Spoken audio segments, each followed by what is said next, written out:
Okay, we are live streaming, so watch what you say. Welcome to this week's live stream teaching raid, broadcasting live from Sarlona. For those of you watching that are new to these events, this is something that well, this is our 4th year that we've been doing these. Through the winter and spring every year we've been hosting teaching raids for new players and for people who, may be new to whatever raid we're doing every week. Every week we do a different raid. And so sometimes we get new players, sometimes we get people who've been playing DDO for a long time but just haven't, done this raid. Or maybe there are people that have been playing DDO since beta that just never got into raiding. For whatever reasons, lots of reasons why people avoid the raiding scene a lot, and the biggest ones are social reasons. So we try to create a learning environment that's low stress, very casual, very friendly, where we're teaching, quite often first-timers how these raids work. Tonight is Temple of the Deathwyrm first, followed by Fire on Thunder Peak and Thunderhome. And, we're not trying to make these folks experts at these raids. We're just trying to give them, basic understanding of how these raids work so that, they will feel comfortable joining a pug maybe and have an understanding of, a decent understanding of what's going on, what they're supposed to be doing, how things work. So I'm going to take a few minutes to get the sign-ups in here. We just have a few people that are signed up this week. This is the second half of the season, and so, the second half has typically been slower. A lot of the people that wanted to get in these, we do every raid in the game twice, and so there's like a first half of the season, and a lot of people that wanted to get involved did it in the first half, and so there's less people that want to get involved in the second half because they already, a lot of the people that wanted to already did it. Plus, with things warming up, and summer's coming and stuff, people are doing less DDO. So I'm gonna get people in here. If you're watching, you got plenty of time to go poop or smoke or whatever it is you like to do. And we'll probably get started in about 10 minutes.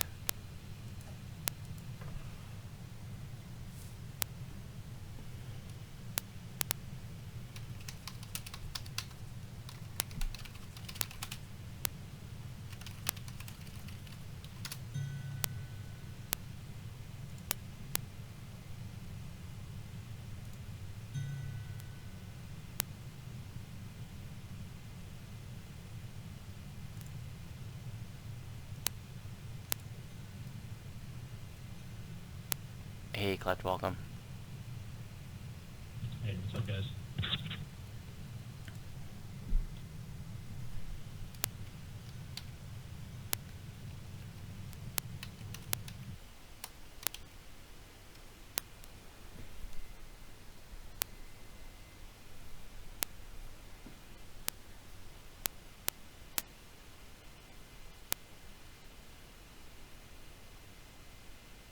Back, and hey to the new joiners.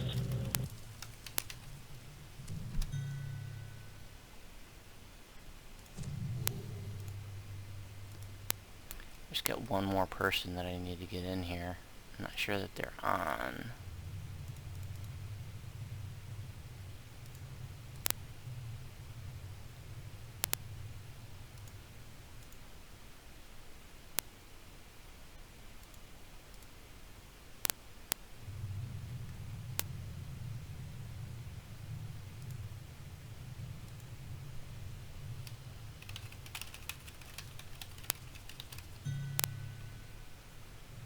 Yes, it looks like they are. I think I misspelled their name.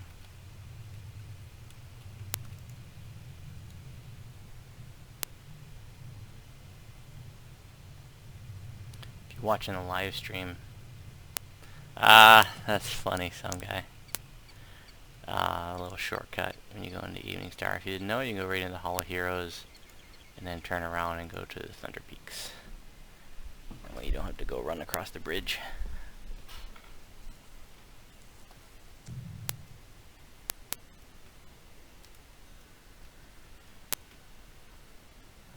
Welcome. So you're watching the live stream and doing this.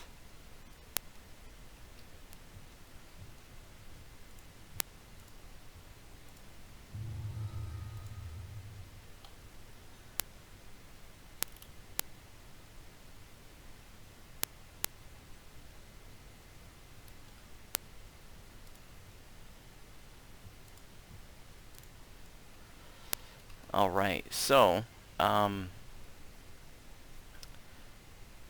let's see, I need a favor from the High Lords.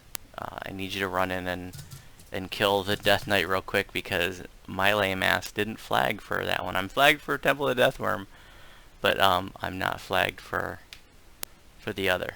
So while I that's embarrassing, but that only takes a minute to do. And I'm actually going to post a group, because we have such a small crew, that I'm just going to, for 5 minutes, I'm going to post an LFM, see if there's anybody who would like to join us, and then we'll get started.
One of the problems when I post, actually the whole season, we except for last week, we had enough sign-ups to just basically fill it up. But in years past, I would sometimes post a group if it was a little short, but one of the problems is that the people don't. That's a holiday weekend. Yeah, that's true. But people don't seem to grasp that it's a teaching raid for new players, even though I write it in the LFM. They just see, Temple of Deathwyrm, and then think, oh, I want to join that.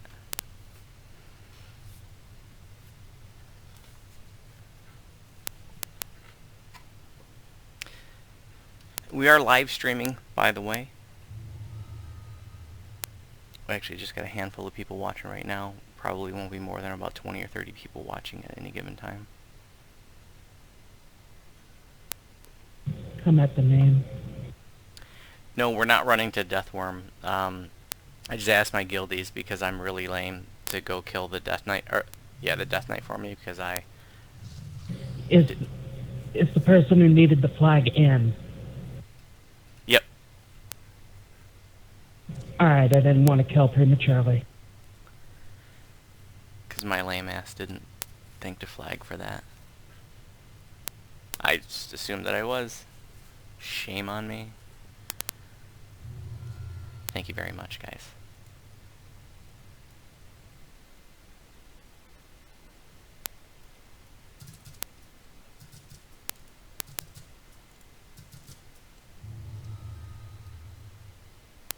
Theodore? Thank you.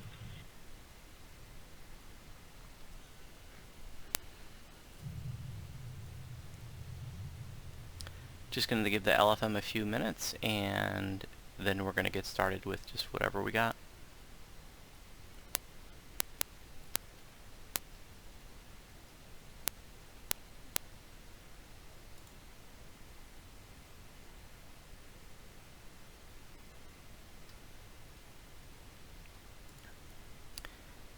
The ADSL needs you to come out of there. I think I got to convert. Sorry, on my way.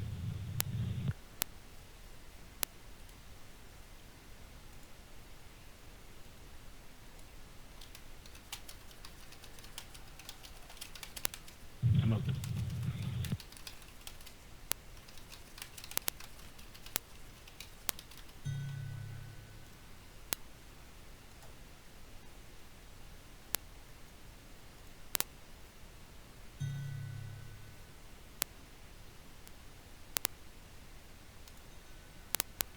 Hey Galleria, welcome.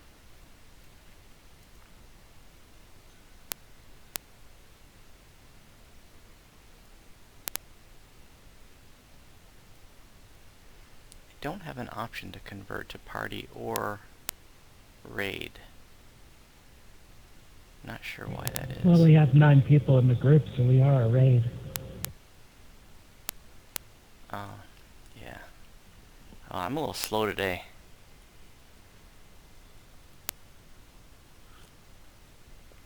Perhaps I'm in no condition to be leading a teaching raid. And in more condition to embarrass myself. Alright. So, I want to know, like I said, we're going to get started in just a few minutes, but I want to know who here has never done this raid. Or if you've done it like once or twice and you're still learning.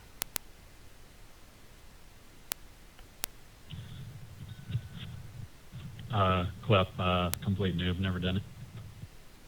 Oh, okay. Gallery, you've done it once.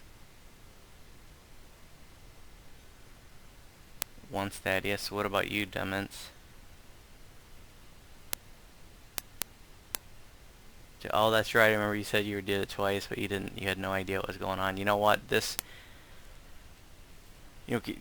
raid, Temple of Deathwyrm, can be very overwhelming if you're new to it and nobody's explaining to you what's going on.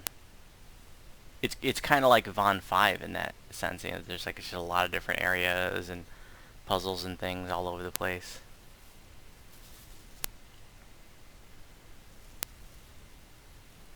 I'm gonna get the elephant in just a couple more minutes.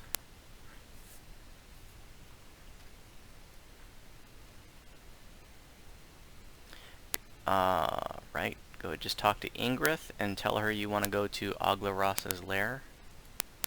Ingrith at the entrance to Thunderholm.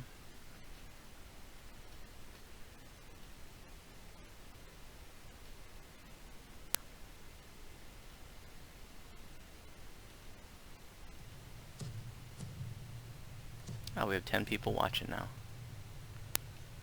Welcome to the folks watching the live stream if you're just tuning in. I thought 12 for a second. Will I ever do a face reveal? Oh, if you want to see my face, go watch the episodes of DDOcast that I've been on. I'm usually a guest on DDOcast, like maybe once a month on average, and I'm going to be on DDOcast tomorrow, so thank you for giving me the opportunity to plug that. Tomorrow at 4 p.m. Eastern, where the topic is going to be leading a guild.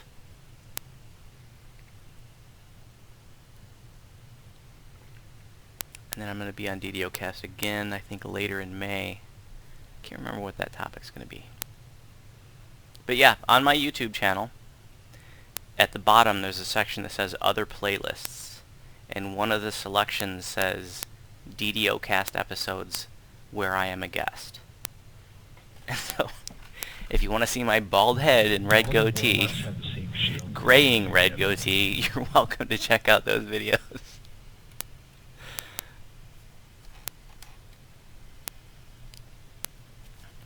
It looks like one more person hit the LFM here. Oh, that looks like a Chinese team person, so might be a language barrier.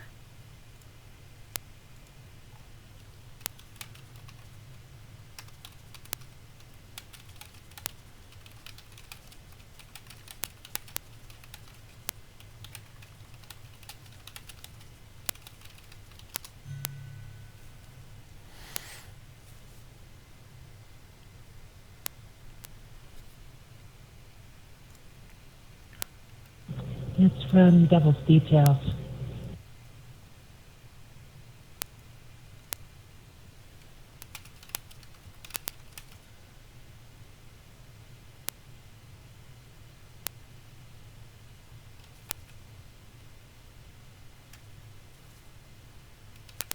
What shields you got? Like butt down, looks cool.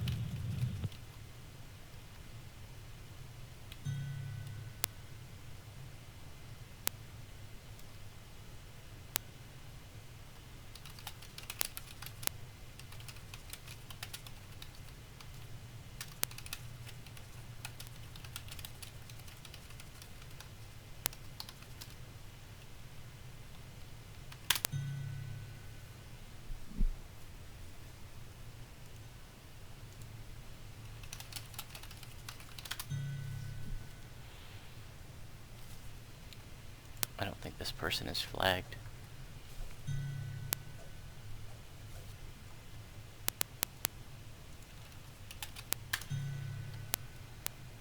Yeah, if there's anybody in the live stream, if you're on Sarlona, you want to join us. I mean, we got extra space. We got 3 spaces. Looks like we're going to go 3 short, folks. And that's okay.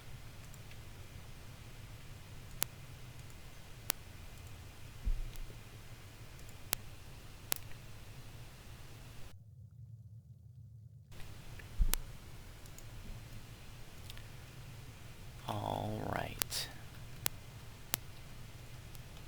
We're all here. We're just going to do normal. Just so that we can keep it low stress and we can focus on learning the raid mechanics. So go ahead and step in. And we got, I think, a couple people, maybe even a few people that have never joined teaching raids before. Who here has never joined one of our teaching raids before? I know Thaddeus has been to a bunch of them. I haven't done one. Clap.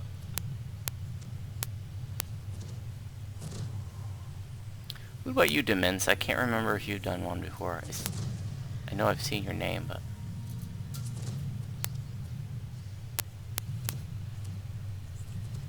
Well, welcome to your first teaching raid. This is something we do, every week in the winter and spring.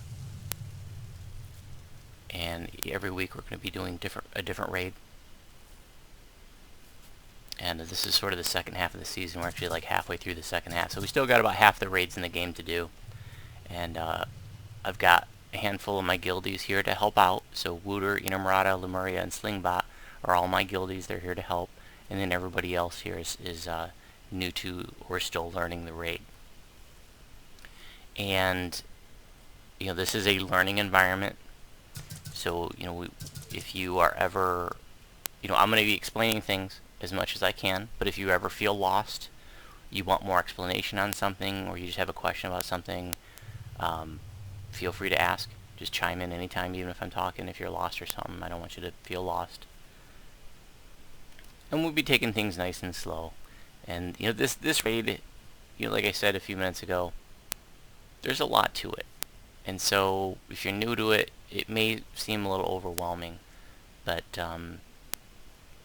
that's just kind of the way the raid is. There's a lot to it, and we're going to explain it all. We're going to go at a modest pace. And like I said, if you have any questions, you're not sure what's going on, you're not sure what you're supposed to be doing, or you're lost, just ask at any point, and we'll get you answer whatever questions you have, or etc. So let's see. Okay, let's go ahead and get some buffs. This raid does have a lockout once you get to there's a shrine room right before the end fight. And once you go into that shrine room and start moving around, it'll lock the raid. And this portal that you see in front of us will disappear. So people could actually enter the raid after that point and get right here, but they wouldn't be able to go through that portal in front of us to get into the rest of the raid. So you could get completion, but they'd be locked out of, the loot, for example. So an important point is that once you get to the end fight, or I guess technically there's your shrine room before the end fight, you don't ever want to detour after that point, because you're going to lock yourself right out. This is an explain as you go kind of a raid, so there's not a lot of explanation that needs to be done ahead of time. We're going to be fighting a lot of undead, so there's going to be a lot of mobs immune to cold and stuff, but there are going to be some fleshies, some casters and things. So go ahead and step through the portal, and I'll explain how the first part works. So this zone is the first of 6 mirror puzzles. And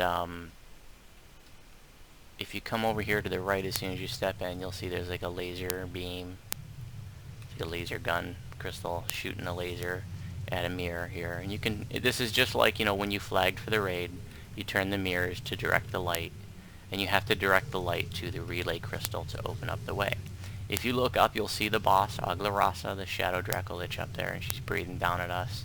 If you have her aggro, if she's breathing on you, you can just go under her, right here at the gate, and she can't hit you. So that's really, if you have the aggro, at least if it's a problem for you, just hide here with her aggro, and then that way she stays off anybody else.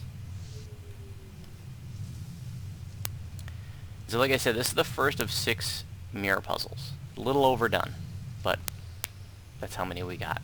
There's going to be trash that spawn, so if you're not the person doing the puzzle, the best thing that you can do is help clear trash and keep the trash off of the person doing the puzzle. Also, you don't want to stand in the path of the light, because that will insta-kill you. If you were in my guild, though, and it was your first time, I would tell you that the light gave you a weapon buff and that you should stand in it, and then we'd all laugh at you when you died. But we don't do those kinds of things in teaching raids. But, you know, if you ever want to grief your friends, that's how you do it. Is the solution to the mirror puzzle the same each time, or is it random? Yes, I'm glad that you asked that. It is the same every time. And they're pretty easy to figure out.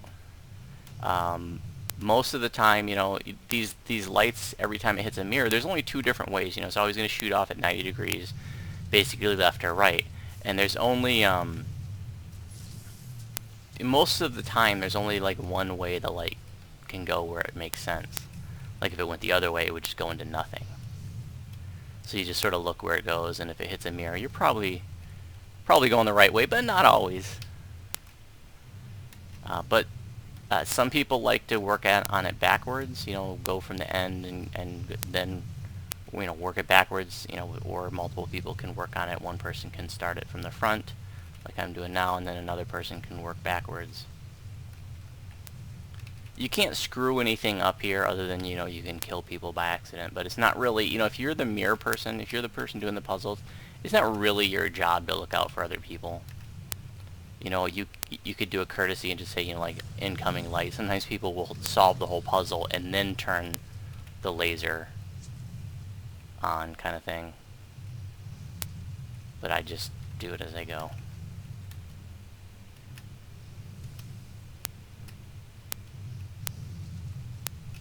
Sometimes the laser does not want to reflect. And if that happens, then you just need to turn the mirror around again.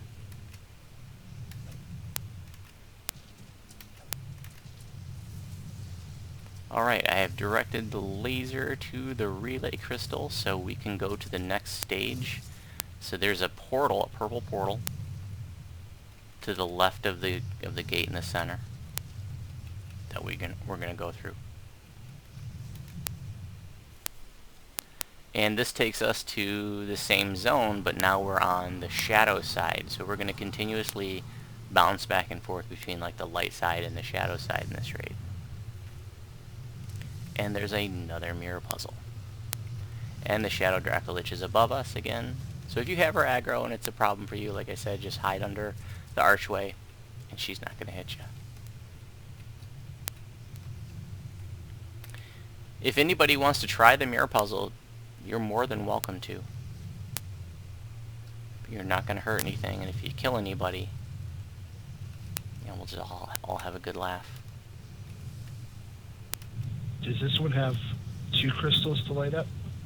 Some of them do. I'm not sure about this one. I think it does. I think there's one on each side of the gate here. Yep. So feel free to, you know, I'm working on the one side. Feel free to go work on the one on the other side. I mean, it'll just make things go quicker. And like I said, you can't mess it up. So go for it.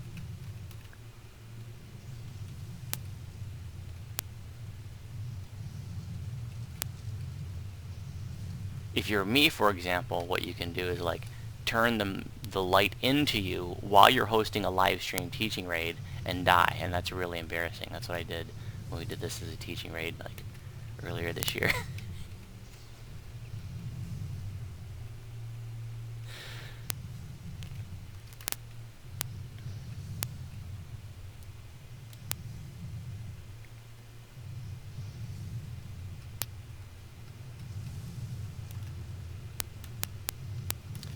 There is a unique death mechanic to this raid. So if you die in this portion, it will spawn like a wraith, and it'll say like Keeper of, the name of the wraith will be like Keeper of Voodoo, or whoever died. And you can't be raised until that keeper is killed. But don't expect anybody to do that for you, because there is a workaround that's been this way ever since this raid came out, and that's what everybody does. If you run away from your soulstone so far that you bounce back, like you time out kind of thing, and it bounces you back to your soulstone, if you do that twice, it will get rid of the keeper and allow you to be raised. So if you die in parts of this raid that have that mechanic, because not all sections of this raid have the mechanic, but like if you die in the mirror puzzles here, for example, or in the end fight, just run away from your soulstone twice and then we can raise you.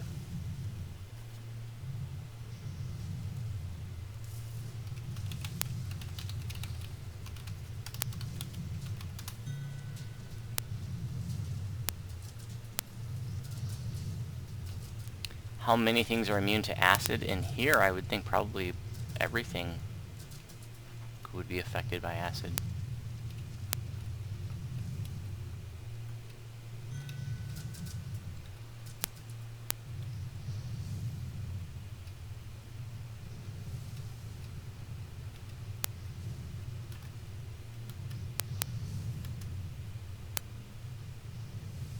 If there's something that you find not taking acid damage, let us know.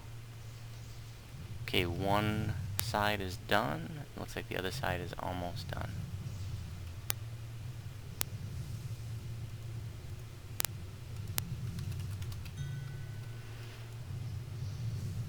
Hey, Kaz. By the way, yeah, we're on Sarlona, Janie. If anybody in the live stream has any questions, let me know.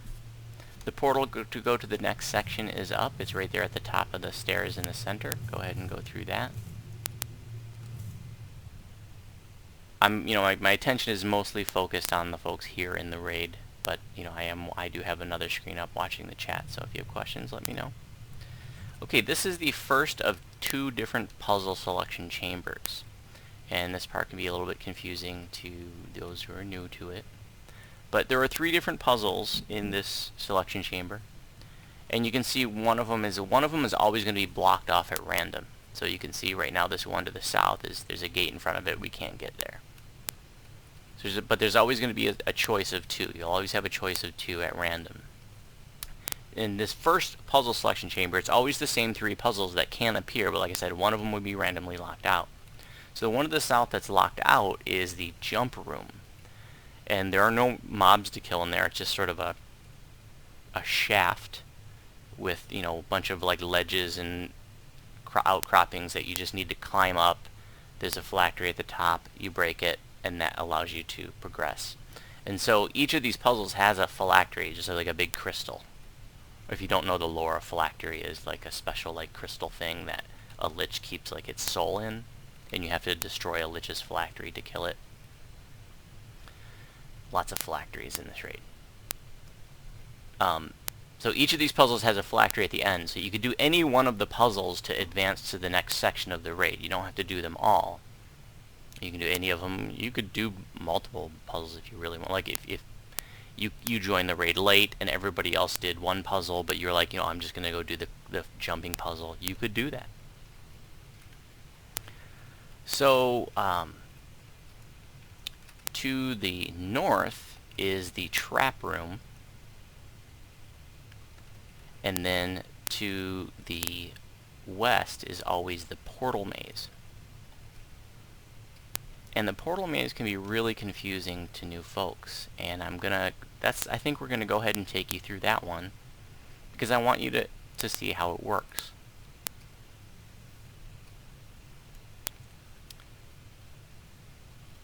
So everybody go ahead and go west. In the trap room, by the way, it's just like a little, you go down a hall, there are a bunch of traps, then you go upstairs and through a door that you have to pull a lever. It's no big deal. There are no mobs to fight in any of these first 3 puzzles, and the only issue with the trap room is if you don't have a trapper, it can be a little challenging to get through you know, at least on higher difficulties, probably not so much on normal. So here, if you like riddles, you're gonna love this. And if you have, like, I think a high intelligence or you're a dwarf, you can read these little dwarven runes in the back here. But they're actually really clever riddles. You know, you have to think about them to figure them out, and then, like, they're kind of tricky too, because they sort of, like, they play with your mind, because they'll say a whole riddle and you're like, I got it, and then it'll say, like, if that's the case, then up is down, which would mean it's like the opposite of what you thought it was. So they're definitely some thinking riddles. But I think what most people do if they choose this one is they just sort of do it by trial and error. And so the way it's going to work is in each room there's going to be a left and right choice. And if you choose wrongly, then there's going to be a skeleton, like a skeleton standing there, and all you can do is talk to him and die, and then he sends you back to the beginning of the maze. And then you would know that's not the option.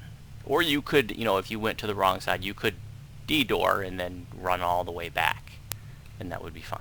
But for speed's sake, I like to just die and go back. So stay right there. And I'm just trying a side, and it's the wrong one. So I just talk to the skeleton, and he kills me, and in 10 seconds I'll be able to raise myself, because there's a shrine where it teleports you.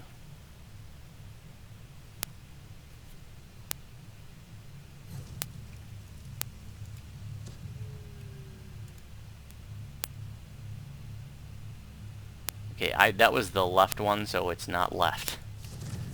So it is right. So everybody go into the right portal. That's the portal on the south. And so, like I said, the part that confuses people here, so like I said, there's always going to be a left or right choice. But the part that's confusing is that it's relative to looking at the portals, whereas sometimes, you know, people think that it's relative to whatever way they're facing when they enter the room.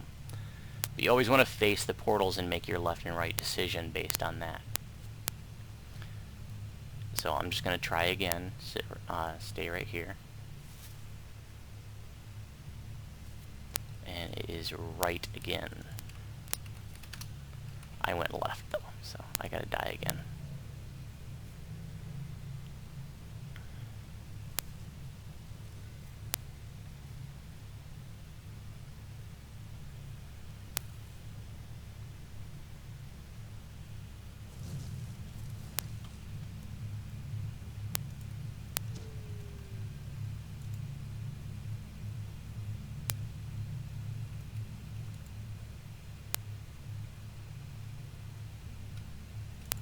Go ahead and go to the right portal. Remember, you're looking at the portals and making your left-right choice based on looking at the portals.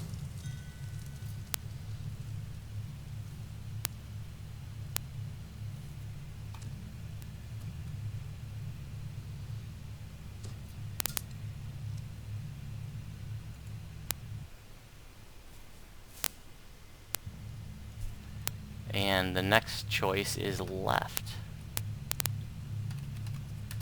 So that's right, left is what I'm typing in. So it would be the choice from the start. So if anybody makes a mistake and has to start over, you know, that way we have it typed in there. So here's where people get really confused, because they step in here and they're like, wait a minute, both of them are on the left. And so sometimes you'll see, like, pug groups type in like left 1 or left 2. But remember what I said, it's always a left or right choice based on looking at the portals. So you need to look at and then make your left-right choice based on that.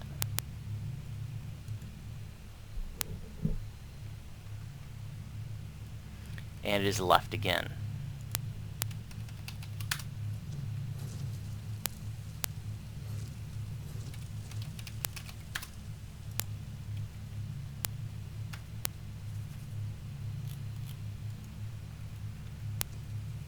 So here again, you know, here we have a portal on the left and a portal on the back wall, but we're looking at the portals and making our left-right choice based on that. So I'm just gonna, you know, we're just doing trial and error, and it's left again.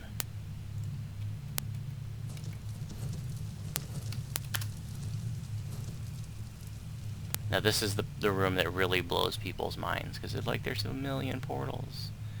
So again, you'll still see people type in like left 1 or left 2, but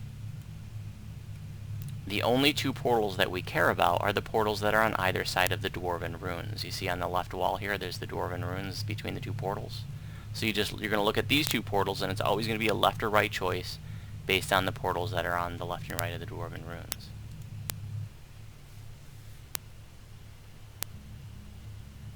And it was left again.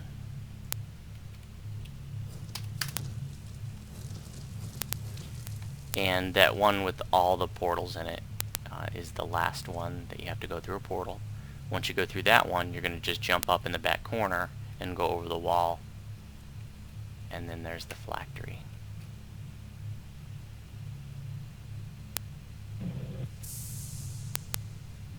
It looks like somebody one-shot. Awesome. Go ahead and jump down and go through this portal. I think my aura got it. Nice. Alright, everybody come out all the way out here. This is the 3rd of 6 mirror puzzle parts. But I want you to come all the way out to the edge, because what I want you to see is that now we're just above where we started. So an important point here is that if you ever needed to go back because somebody was lost or whatever, you know, somebody's soul stone's back down there, you could just jump down and go back through, which we are going to do. So go ahead and just jump down.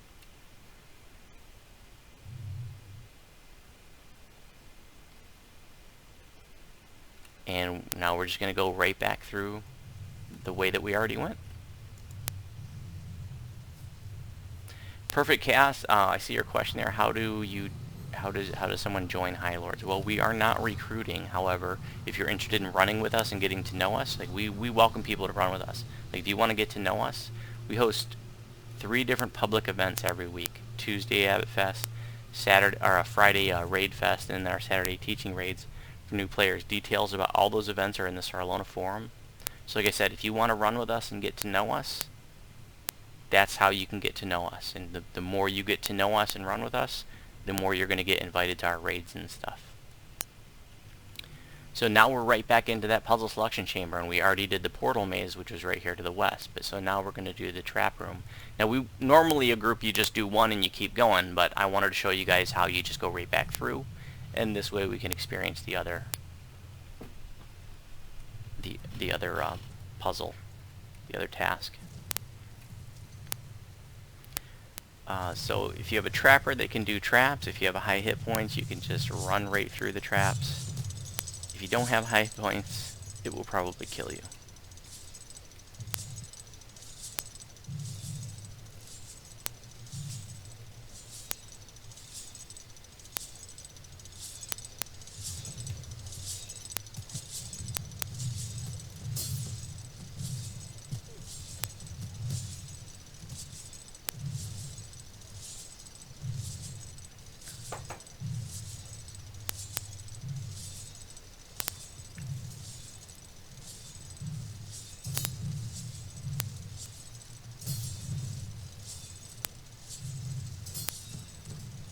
Lots of traps. Feel free to try running through it. Like, if you're not sure if you can survive it, feel free to try. I mean, the worst that's going to happen is you die. We'll raise you up. No big deal. We're not going to leave you behind or anything.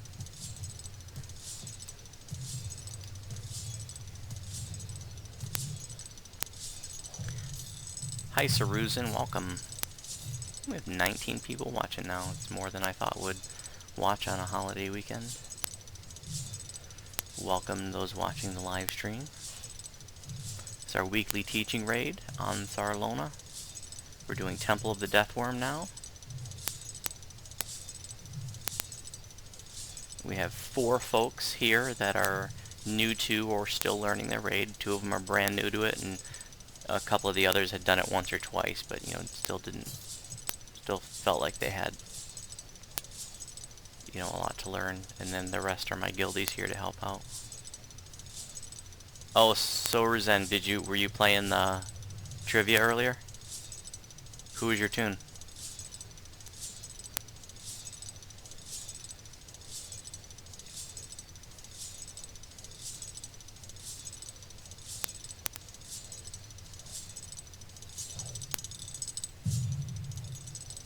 I'll give you a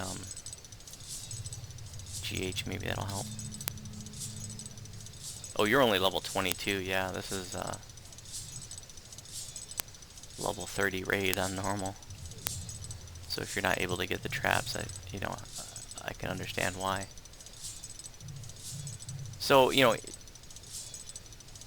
like I said, everybody else, if you want to just run through, see if you can survive it. Because you're going to get into a pug that you're probably going to have to do that eventually. So now's a good time to experiment and see if you can survive it on normal. And then just go around and upstairs, and there's another hall, there's a gate at the end of the hall. This lever back here opens up that gate. If you're really quick, if you have wings, for example, you can pull the lever and then get through that gate. Otherwise, you would want to use 2 people, because the gate only stays open for like 5 seconds. And then once somebody gets through that gate, there's a lever over there that will open up the gate. There's also a phylactery, and that's what completes the puzzle and gives you credit to move on.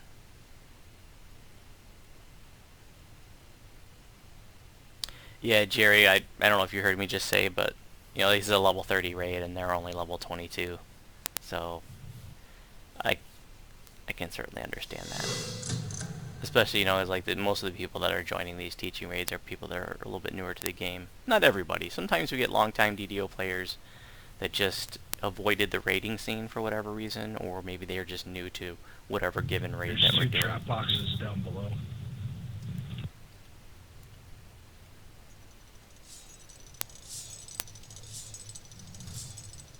Go ahead and hit the lever again, please.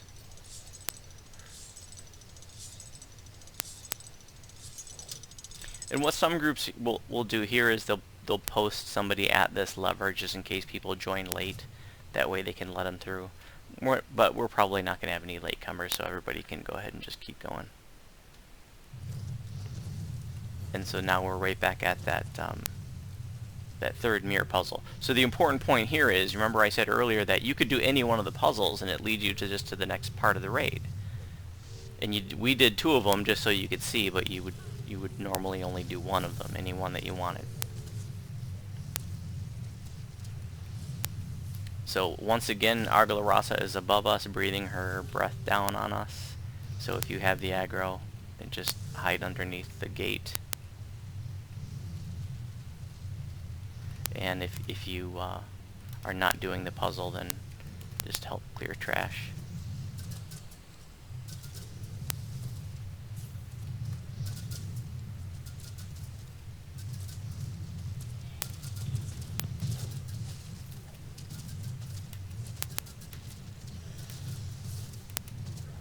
And if I didn't say earlier, the solutions for these are on the wiki. Looks like I have killed Galleria. Sorry about that. Run away from your soul stone twice until you bounce back.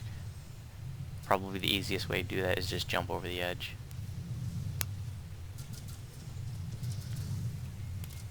Normally we don't teach sort of not working as intended things in our teaching raids, but with this particular mechanism, that's what everybody does. So, you're never going to get people to kill Pretty much an ascended glitch. Yeah, it's like a permanent thing.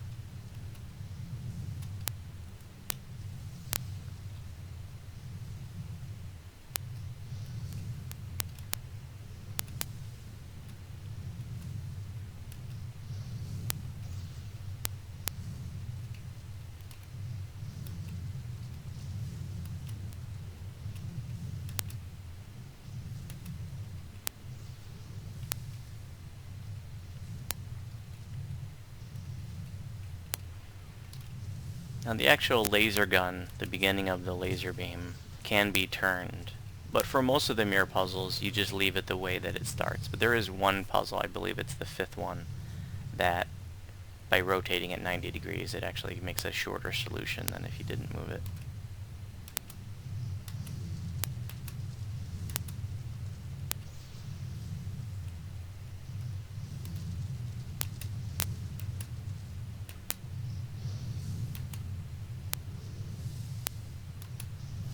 All cool, Jerry. I'm glad you enjoy the videos. You've been playing my druid. Oh, you've been playing a druid. Cool. I love druids, my favorite. Steve, I've been playing DDO for about 7 years, 7.5 years. Basically, I'm a free-to-play baby. When it started going free-to-play, I got suckered into it. Okay, the portal to the next section is up. That's in the southeast of the zone. Just go through the purple portal. And there is yet another mirror puzzle. 4 of 6. So this is the one where we will be rotating the relay crystal 90 degrees.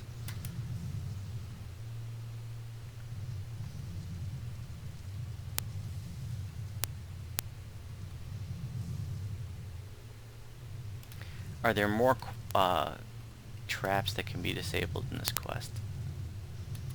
I don't think so. Years ago, there used to be spell wards that would continuously spawn in the end fight, but they changed that. And they took them right out. I almost killed somebody there.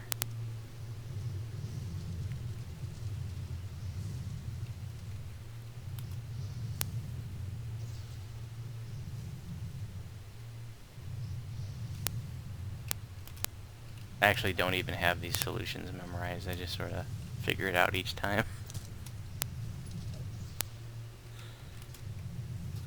So for those of you watching the live stream, if I appear to be going the wrong way with the mirror puzzles, that's why.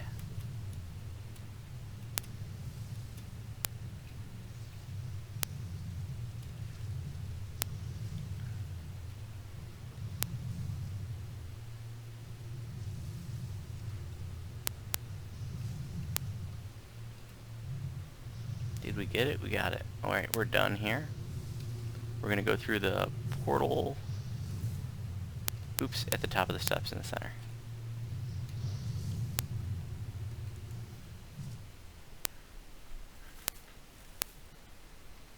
So this is just a little mini boss fight here. We're going to fight the Bone Guardian. And he's no big deal on normal. We're going to kill him really quickly, but his little thing is that if you don't kill him fast enough, he'll like sacrifice the trash mobs around him to regenerate. So if you're doing like Epic Elite and you have a low DPS group, that can be a problem. Like I've definitely done this with a short group where like some of us were way ahead of the rest of the group and there was just a few of us in here and we couldn't kill them fast enough and we had to end up beating them down like 3 times. But on normal, shouldn't be an issue. Get your chest and then just keep going by going through the portal.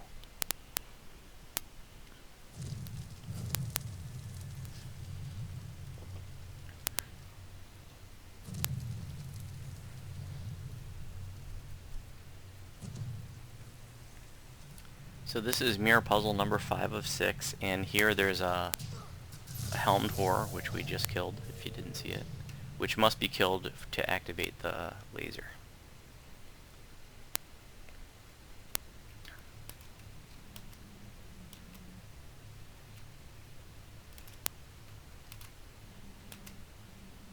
I do like this raid, but however I do think that the mirror puzzle thing was overdone, and I do think that there's the end fight mechanics are, I think they at least should be tweaked.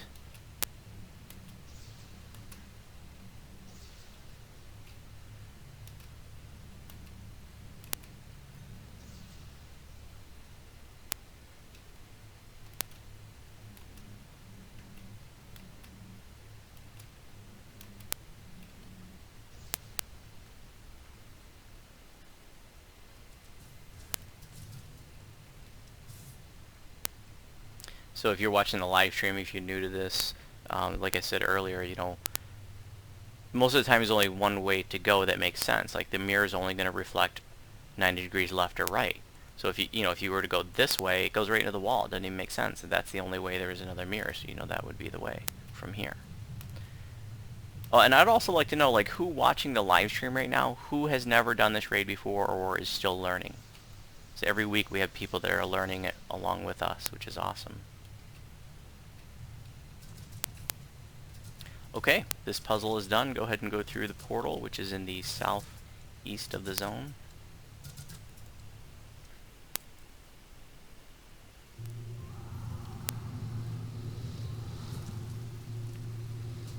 And here we have a beholder and a helmed whore that we gotta kill.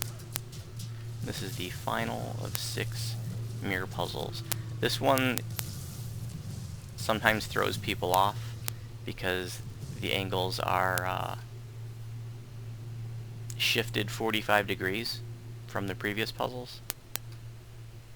So I suppose the geometrically challenged are a little bit thrown off by that.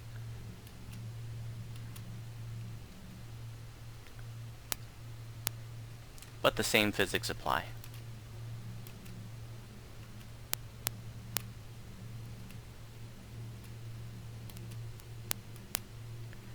And you know, for those of you who are in the raid that you've never joined a teaching raid before, you know, we've been live streaming them this year, and so there's always people watching the live stream that are learning along with us.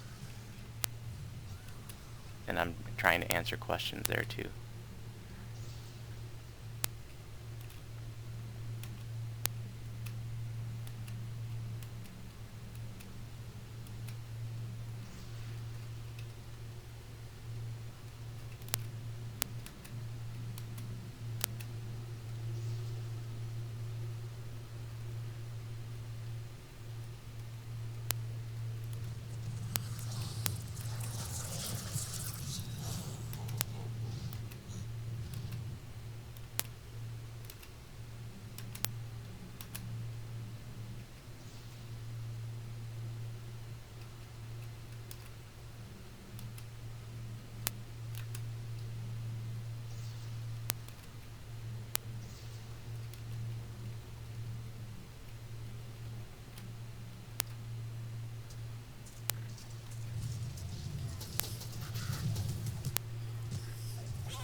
Laurel, you're still learning. That's awesome. Anybody else besides Laurel watching the live stream that's still learning?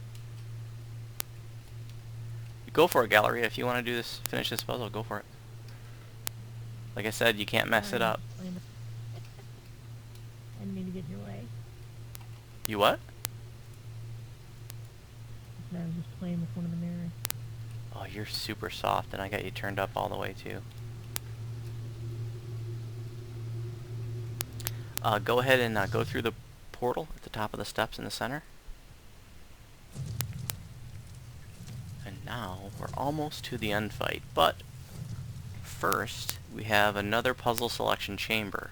So this works similar to the first one in that there's 3 potential puzzles, and one of the 3 will always be locked out. It's always the same 3 puzzles, and they're always in the same locations. So in the south is always going to be red light, what's called red light, green light, which is basically like a simple maze where there's these floating orbs that change like a stoplight from green to yellow to red, and when it's red you need to stop. Otherwise, if you move while it's red, you get hit for like 1,000-point disintegrate, or might be more than that. It pretty much one-shots everybody. Spell absorption can mitigate that. So spell absorption gear like a Pale Lavender Ioun Stone, Mantle of the World Shaper, Jewel Cloak, great to have in there. And there are a bunch of mobs in there that you have to sort of fight your way through, and some pressure plates that open up some doors. That puzzle, you know, probably take 10 minutes or so to do. Not really a puzzle, but, you know, it's just a little gauntlet you have to find your way through and fight your way through. People tend to love or hate that one. I like it. I think it's fun. But the people who hate it is that some people get hit even though they're not moving when the light's red. Like, they're not moving at all. The latest theory that I've heard is that it's tunes that have larger graphics. So like maybe like Warforged and Half-Orcs. I don't know for that for a fact. I'm just saying, you know, like that might be the case, so something to watch for. To the west is a puzzle called Gravity, and if you're ever with a party leader that insists on doing Gravity, don't ever run with that person again, because that puzzle is a giant pain in the ass. And here's the thing, you're never going to be in a situation where you're forced to do a puzzle. there would never be a scenario where you had to do that other than, you know, your raid leader says that's what you're doing. But what I mean is there's always going to be a choice of two. So, you know, like if gravity was one of the odds, you'd have another option too.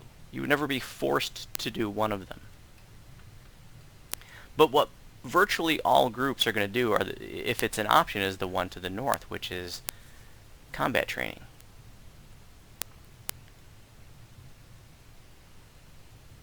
So we're going to go ahead and do that. Go ahead and go through the north puzzle. This is the easiest one. But yeah, the problem with the gravity puzzle is that it requires a lot of coordination. It requires a lot of people that know how it works. And if you don't have a bunch of people that know how it works, then the leader has to spend a lot of time like directing people to go here, and this is what you do, and blah blah blah blah blah.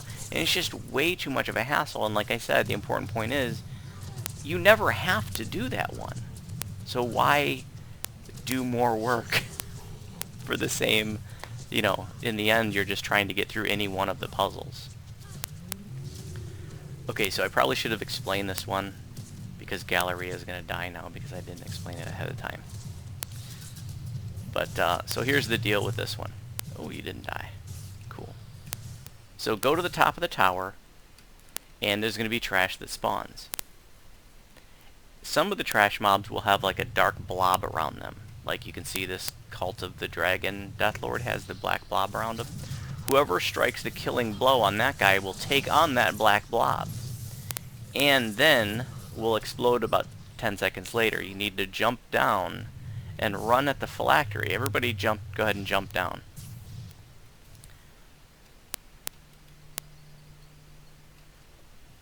And you'll want to take feather fall off typically, because if you have feather fall on and you're trying to come down here real quick, you're not gonna fall down fast enough. So if you get that black blob around you because you got the killing blow on that mob, you need to run at the phylactery and it brings down the barrier. And then the phylactery becomes vulnerable for a few seconds. So usually you want to stick somebody down here that has like Greater Ruin, or you know, like a really powerful dot, a mini shotter maybe. You know, somebody with a strong Ruin, if they get like a crit, you know, they can one-shot it. On my Druid, you know, I have a pretty strong Greater Creeping Cold, so I can hit it. I can almost take it out with one Greater Creeping Cold, even on Elite. So, do we have anybody with Rune that wants to stay down there and pop it?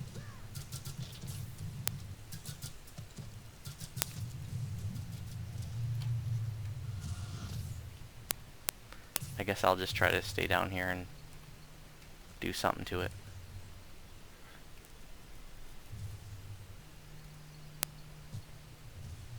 It used to be the case that Warlock bursts would heal it. I don't know if that's true anymore. And that was not working as intended.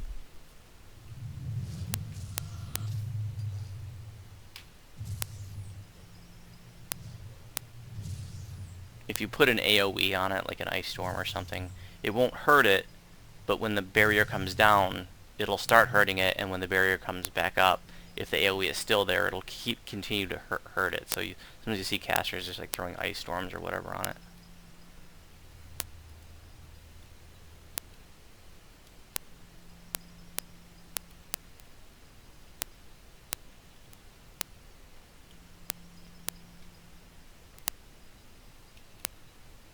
Lemuria, you got it.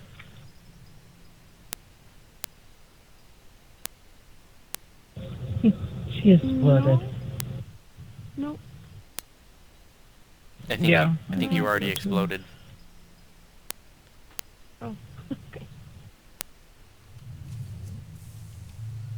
Alright, it is destroyed. The phylactery is destroyed. That's all we have to do for this puzzle.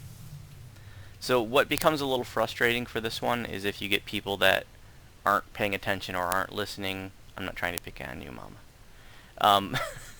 But if you get like a routine, like if you get a disorganized pug and nobody's listening, and they keep, you know, somebody who doesn't know what they're doing keeps getting that blob, and they don't jump down, and that happens over and over and over, and people start getting really angry about that. In fairness, though, it is hard to tell when it's on you. Oh yeah, and by the time you notice it, like it explodes, like 8 or 10 seconds later. So sometimes if it takes you a few seconds to notice it, it's too late, especially if you don't have feather falling on.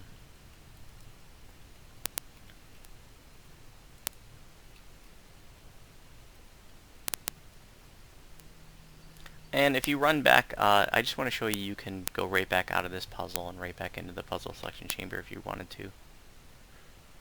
In fact, I'd like everybody to go ahead and do that, because I just want you to briefly see red light, green light.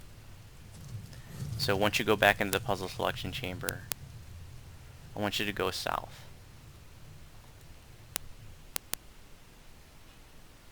And don't move.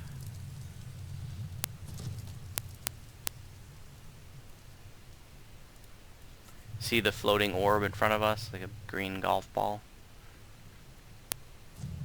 So that's your stop light. That's, green means go, red means stop, yellow means about to turn red. And falling counts as moving. Remember, if you move when it's red, then it's going to hit you for a lot of damage. So don't move when it's red, and when it's yellow, go ahead and stop.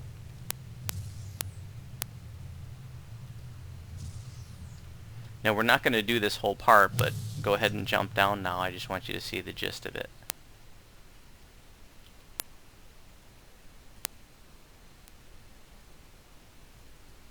And so like here, there's a barrier, and there's 3 hallways with pressure plates at the end. You need to get people to stand on all 3 to open up the way, some trash mobs, etc., etc. And it's just, you're basically fighting your way through like this little simple maze.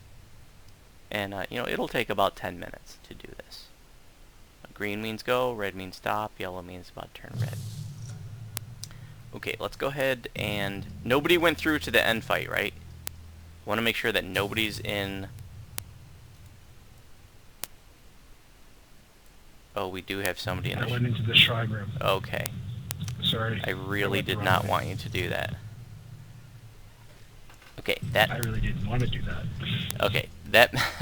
I was going to just de-door us, and we were just going to run back through, but the raid is now locked, so if we de-door, we're locked right out. So we have to do this now.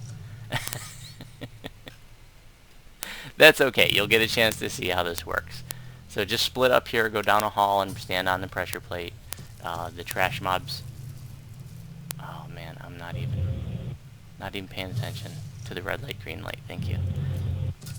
Spell absorption on. I wasn't even moving.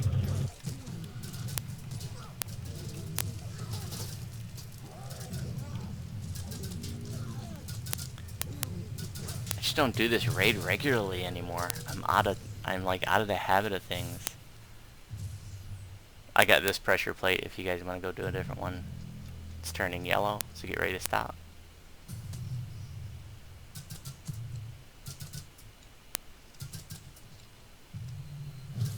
Alright, it's green. Go ahead and move.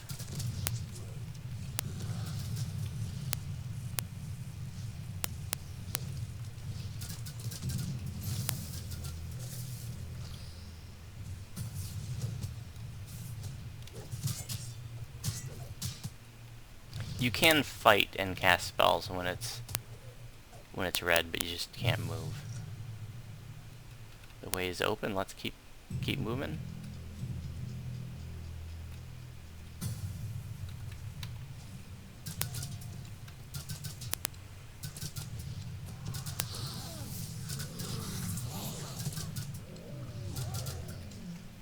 It's good that you're seeing this though, because you're gonna meet some mobs called Kuljarg Battle Ragers, and we're gonna have some of those in the end fight, so you'll know what to look for.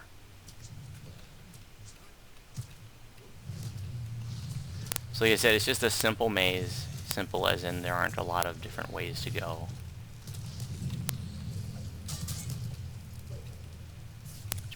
Basically just one way to go. There is one little shortcut that I'll show you.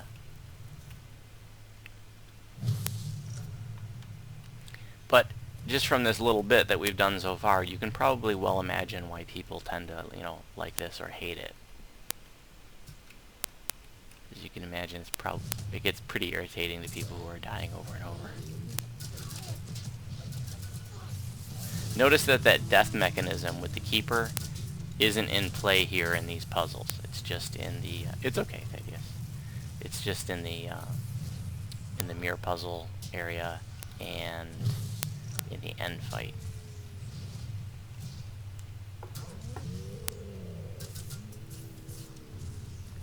Hey Billy Hoyle, welcome. Just doing a teaching raid for new players for Temple of the Deathworm. If you're new to this raid and you have any questions about how it works, I'm happy to answer. These Kuljarg Battle Ragers here, these red name guys, they're like little undead dwarven football players. They like do this wind up and run at you and they knock you down. So if you don't have knockdown immunity, then they can be really irritating. And there's going to be some of them in the end fight, so we'll have somebody assigned to take care of them. So here's one little shortcut. You can go down and go around, and it's not very long, but you can just sort of jump around the corner here, like that.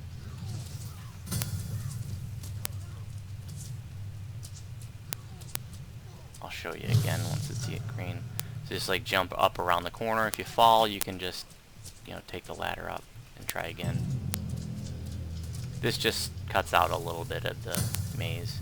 No big deal. If you need a jump spell cast on you, let me know.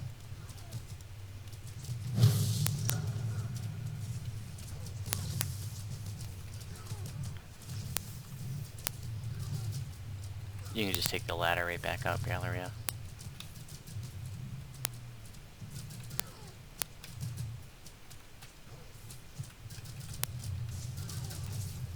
Kind of a tricky jump around the corner.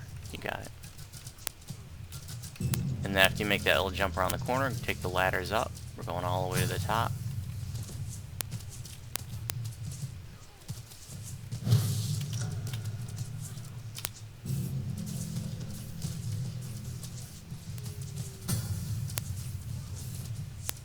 There's a beholder and a bunch of undead archers up here.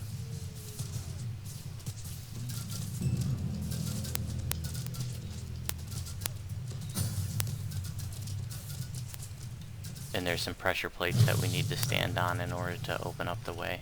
To bring down the barrier on the phylactery. Klept, once it turns green, if you could go stand on that pressure plate over there, that'd be awesome. Galleria, if you could get one on the other side, that'd be great. Right over here underneath the orb.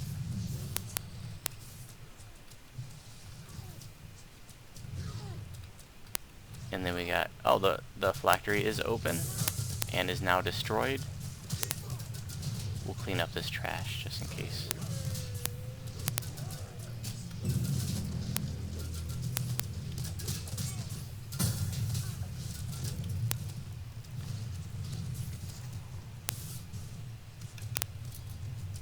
Everybody go ahead and go through the portal. Go ahead and go through the portal. And this is the completion of this puzzle. Looks like somebody's down below. Galleria.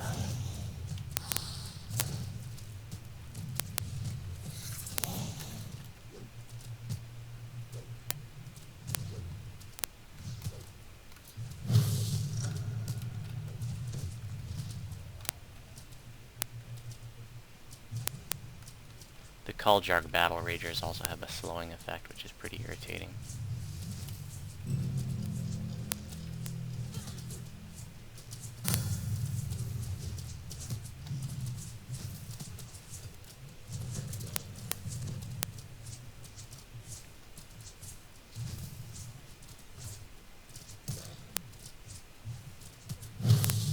I got your stone, Galleria.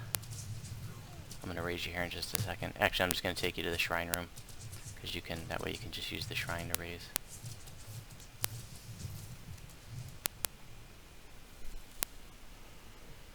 So like I said, once you get to this shrine room here, and technically it's once you get here and move. But once you get here, it locks the raid. That portal that was in that beginning room disappears. So you could technically enter the raid at that point, but you wouldn't be able to get beyond that first little room.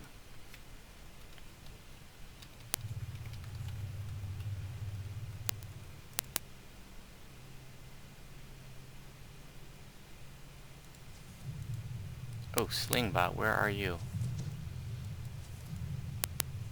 Oh, he's still in the puzzle.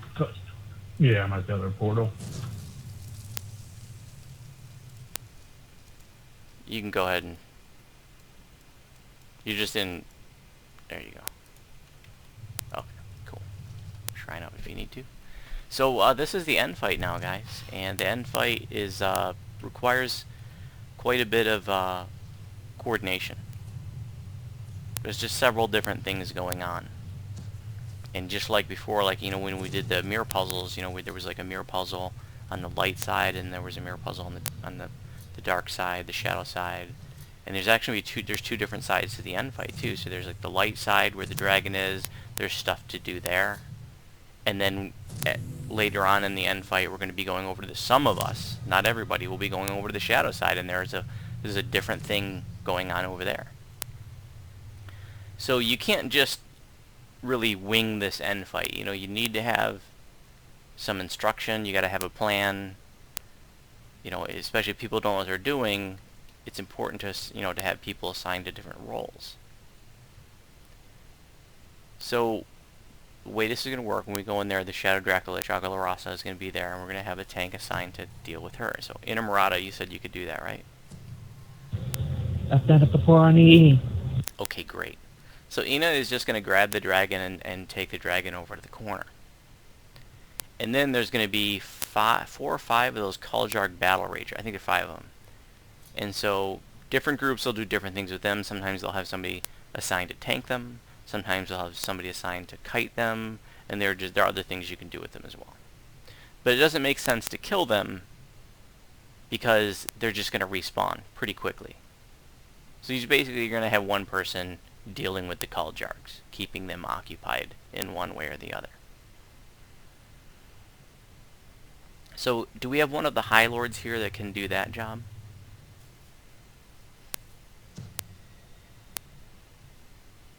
We're just on normal, so they're not going to do much damage at all.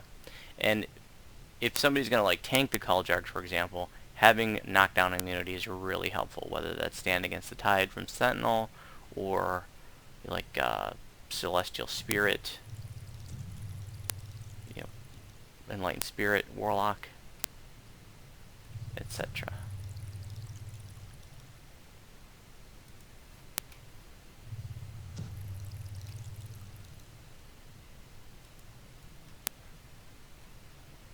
But I need somebody who can do that. Let's see.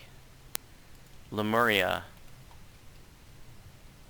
you are an unyielding sentinel. So how about, let's see, do you have the Intim? Do you have Intimidate for the Kaljargs? Let me check what I have.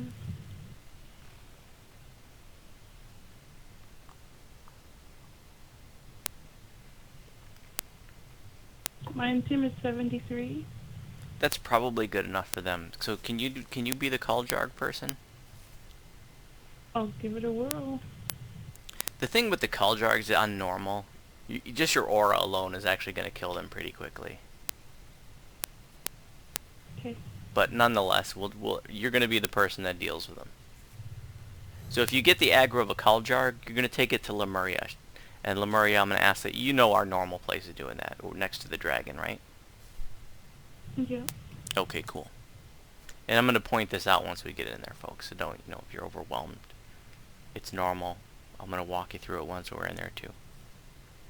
So Inamorata is going to have the dragon in the corner. Lemuria is going to have the Kaljarg Battle Ragers off to the side of the dragon.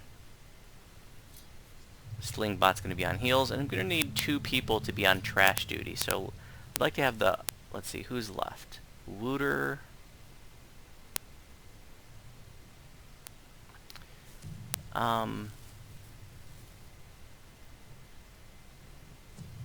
Since it's just normal, I believe that you can probably do trash by yourself. How do you feel about that?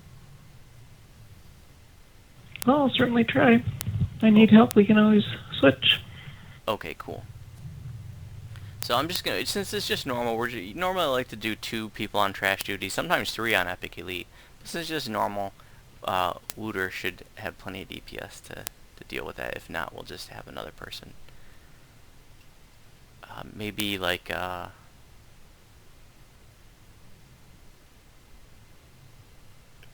Well, we'll cross that bridge when we come to it. So Wooter's going to stay on the light side and deal with the trash. And the trash is going to be like some skeleton archers and these casters. They're Cult of the Dragon Death Lords, I think is what they're called. Red name casters, and they're fleshies. And the thing with those guys is that for every Cult of the Dragon Death Lord that's alive in the zone, the dragon has, I believe, 20% damage reduction and does, I think, 40% more damage with physical attacks. And there can be up to 5 of those Death Lords out. So if you had all 5 of them out, the dragon would have 100% damage reduction. It's really important that like those are the priority and that they don't build up. You know, if you have a group that is disorganized and you got like 3 or 4 Death Lords out, the dragon becomes really hard to DPS.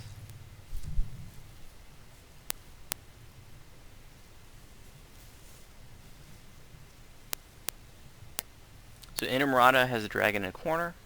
Lemuria is going to have the Kaljarg Battle Ragers off to the side. If you get one, take it over to her. She'll intimidate it off of you. And then Wooter's going to be working on trash.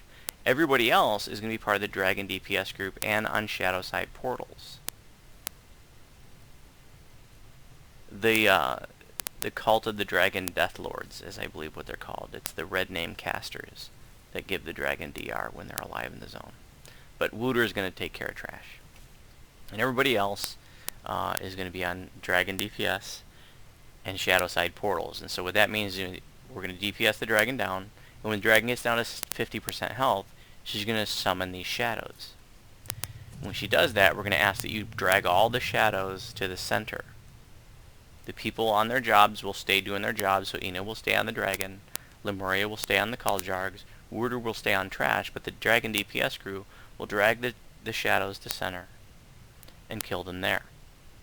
Because when the shadows die, there's like a 50% chance that they'll spawn a portal to the shadow side.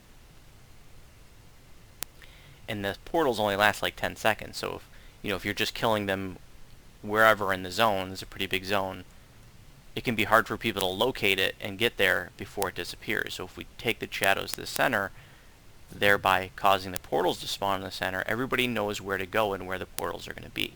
That's the point of doing it that way. And the portals don't look like these purple portals in front of us. They look like a black sphere, kind of almost like a globe of invulnerability, but smaller. Let's see if I have my little toy here. If I can show you.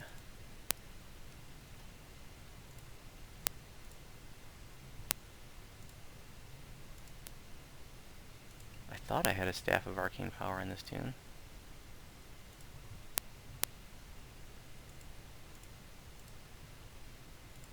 Something else you'll have to rectify at some point. Here it is. Okay, so the portals that the shadows spawn look like this, but about half that size and black in color. So kind of like Zoriad orbs. Kinda. Not quite like that, but kinda. In any event, that's what you're looking for. So the Dragon DPS crew and the Shadow Side Portal crew, that's the same crew, you're going to click on those portals to go through to the Shadow Side. And there's a whole different objective going on over there, which I will explain when we get to it. But any questions before we get started in the end fight? I remember you Palms. You won 3 times. I think you got the newbie starter kit too. There were some pretty cool items in there.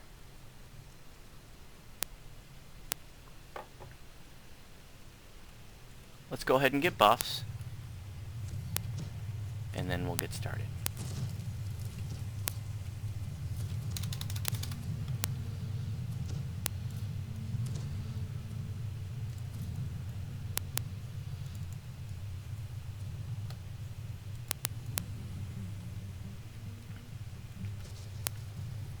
It's just normal. It's not going to be any big deal.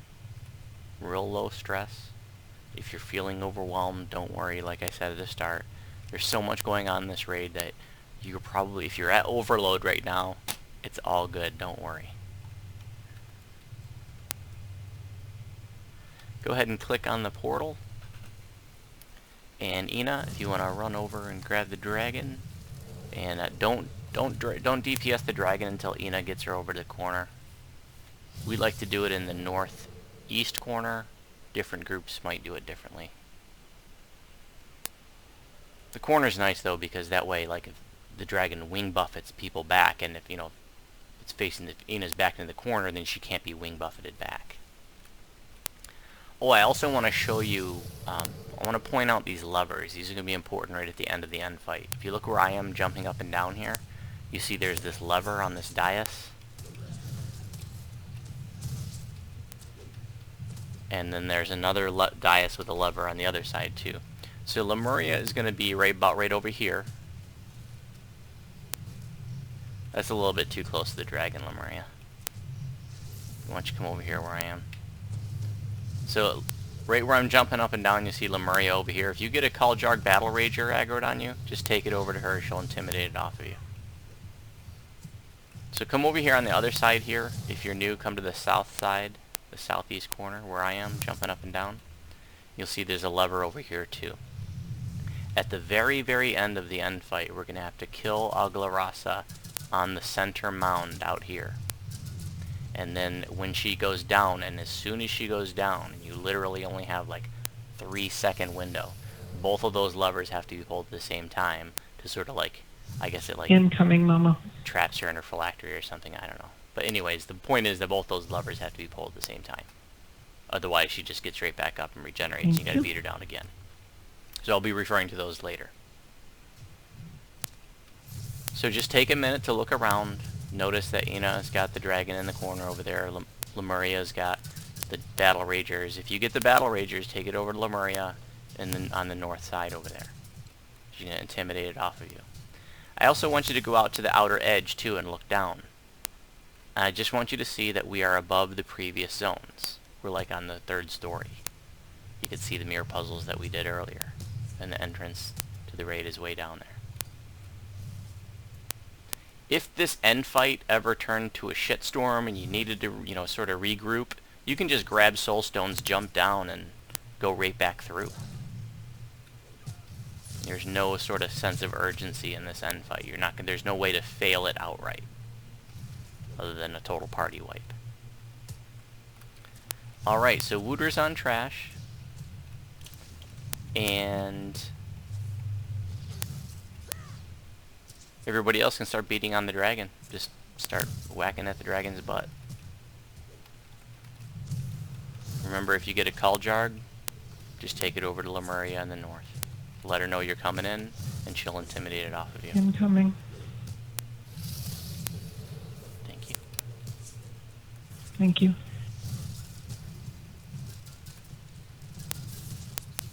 So when the dragon gets down to 50, that's when she's going to spawn those shadows. Raids can't have champions, so you'll never see that. Other than a legendary shroud, there's like a bug in the end fight or something like that. I don't know if they actually are champions or if just the crown's appearing. So she's almost at 50. I've never seen a champ name on them.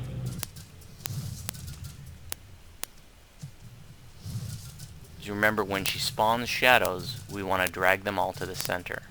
Lemuria will stay on the Kaljargs, Ina will stay on the dragon, and Wooter will stay on the trash, but the DPS crew will drag the shadows to the center and kill the shadows in the center, on the mound.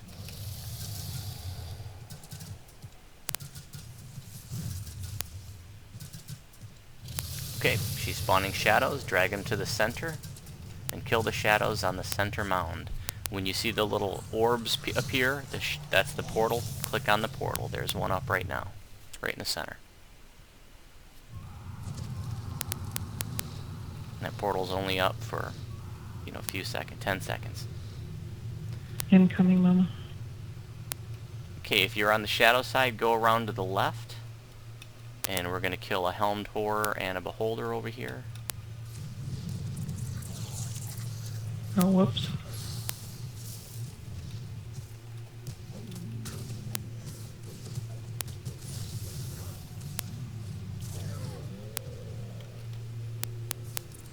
I think the mince is still on the other side. It's okay. Now we're going to go work around to the other side, guys. Don't worry about the shadows. They don't eat much.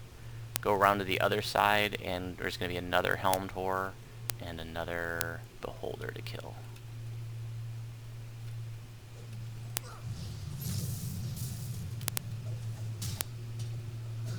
I believe helmed horrors are healed by force, by the way. You may know that from the other quests you've seen them in. Okay, you'll notice there's a big dome with Aglaros's phylactery in the middle. Incoming. You'll also notice that there is a laser beam on both sides here, and a portal. And you'll also notice that there's a portal on the west side. This portal on the west side, like right at the edge over here, just takes you back to the light side. So if you ever need, you know, people who are struggling over there, you needed to get back quickly, you can just take this portal to the west. It takes you right back to the light side. And if you look down over the edge, it's just the shadow side for the mirror puzzles and stuff where we were earlier. Alright, I want everybody that's on the shadow side to go to the northeast corner where I am. And I'm going to explain how this part works. This is the part of one of the parts of the raid that I have a problem with, because sort of the way that it was intended to work is practically impossible to do due to one, little bits of lag you might get, and two, because there's this sort of kill window that's entirely too short. So here's the deal. You see a portal here and you see a portal on the other side, and there's actually 6 total portals.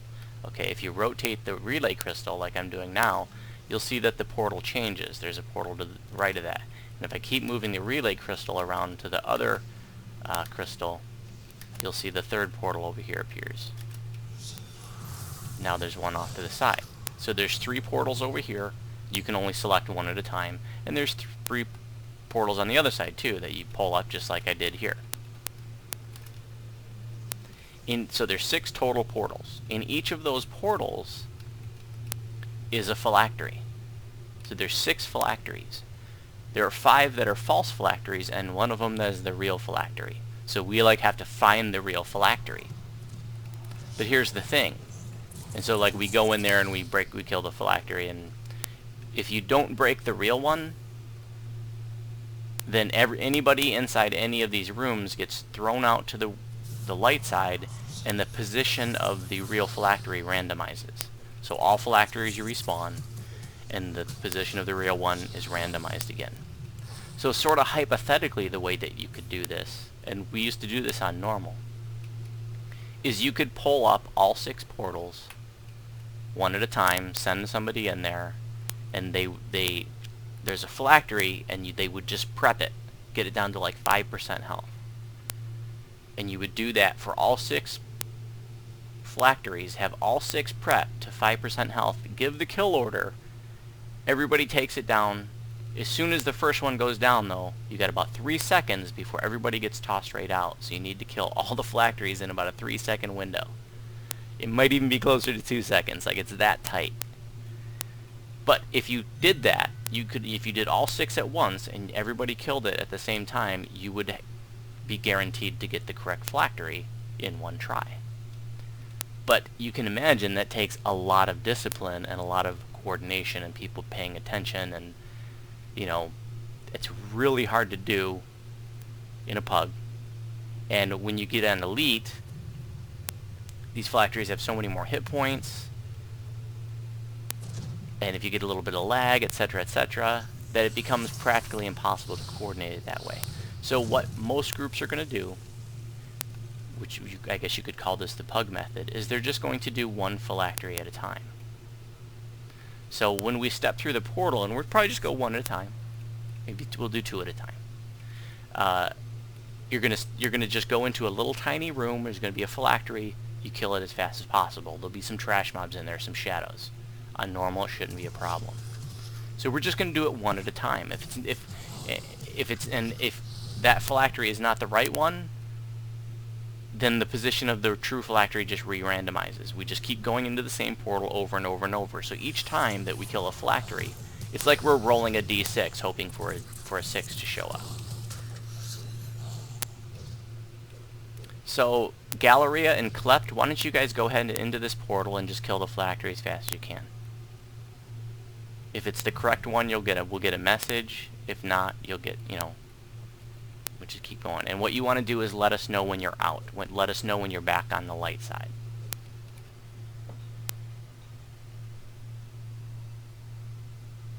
Oh, the people in the room go back, not us. Correct. Now, the rest of us on the shadow I side... accidentally went on the other side. A shadow spawned on me. I'm running back. It's okay, yep, just go right back through the portal. Good job. So, see how they typed out? That's what pugs are going to expect you to do, is to type out, so they know that the next crew can go in. So, Thaddeus and Slingbot, go ahead and go in. Just kill the phylactery as fast as possible. And let me know when you're out.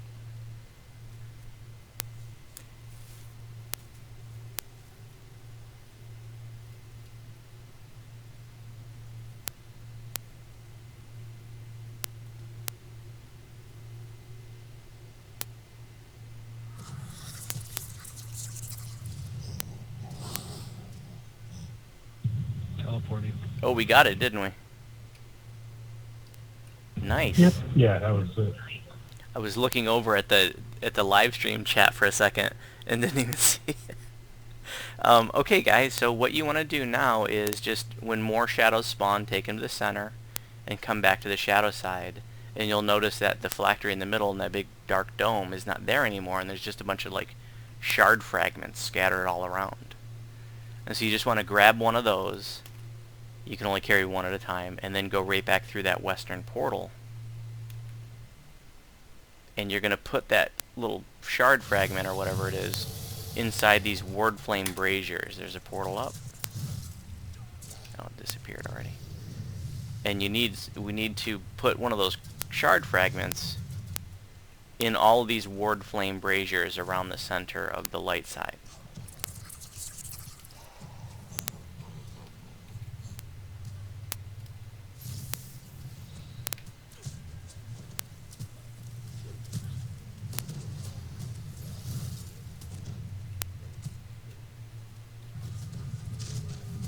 Okay, look around. If you're on the light side, look around. See how we got crystals in 3 of them now.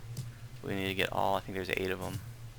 So we need to beat down the dragon to force some more shadows to spawn. Drag the shadows to center. There we go. Shadows are up. Bring them to center.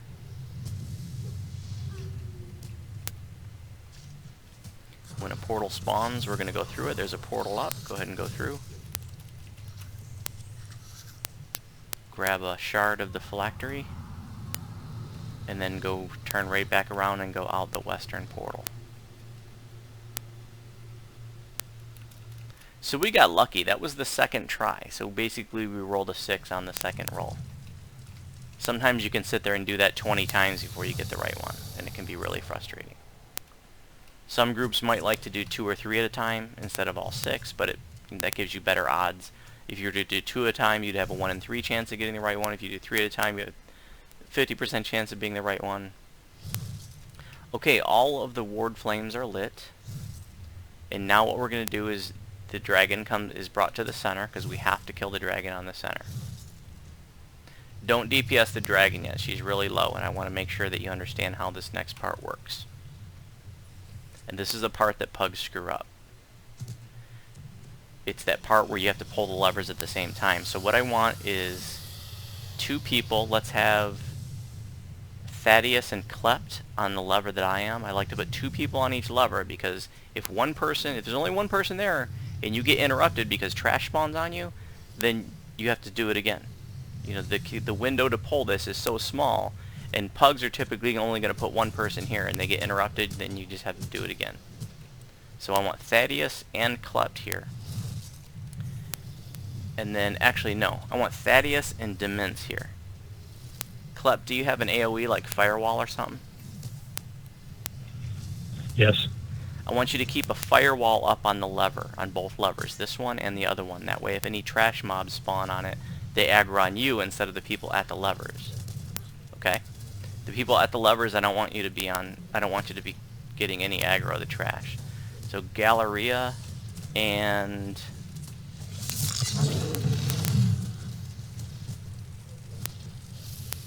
I guess I will be on the other one. We'll just kill this. Oh, so I didn't want to DPS the dragon. It's okay. We're just going to go through it again because I want you guys to see how this works. But notice that the dragon went down and she got right back up a few seconds later. The dragon, she wasn't even on the center mount anyway, so we couldn't have killed her then anyways. So the dragon has to die on the center mount. And if you're unsure whether or not she's on the center mount, you want to look at her targeting circle. And if it's, you know, even just 1 pixel on any of this like center mount part, then you're good to go. I don't know why she's aggroed on me. There we go. So when she goes down and she collapses when she's at about 5% health, that's when we need to pull the levers. So remember, if you're on lever duty, don't fight the trash that's there. You can shoot the dragon, but don't aggro the trash mobs. Let the firewalls pull the aggro the trash mobs off of you. So go ahead and DPS the dragon.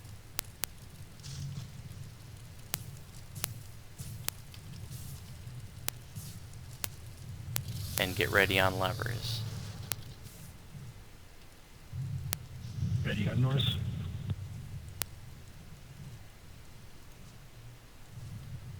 She goes down maybe at about 5 or 10% health.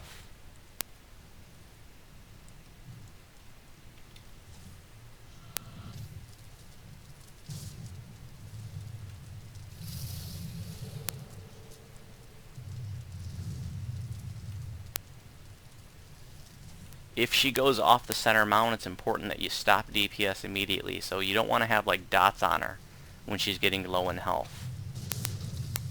Because then if she goes off the center mount, then she's going to keep taking damage. Get ready on levers, guys. She's going to go down real soon here.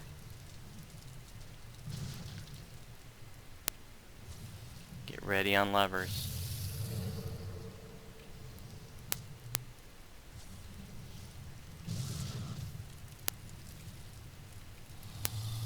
Pull, pull, pull, pull, pull, pull, pull. And that is all. Congrats on your first completions. For those of you who are first, drag all trash mobs to the chests in the east. We'll just kill them all together there. On normal, we only get 2 chests. On hard, you get 3, and I believe on elite, you get 5.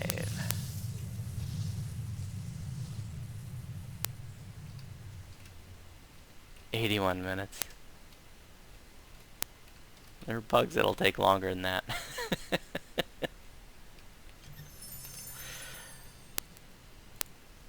You'll have comms in the side chest, and in the big chest in the middle you can have a chance to drop named loot. Hey, I got dark diversion.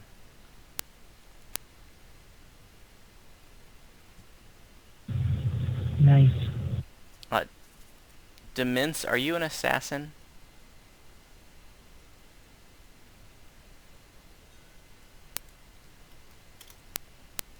Okay.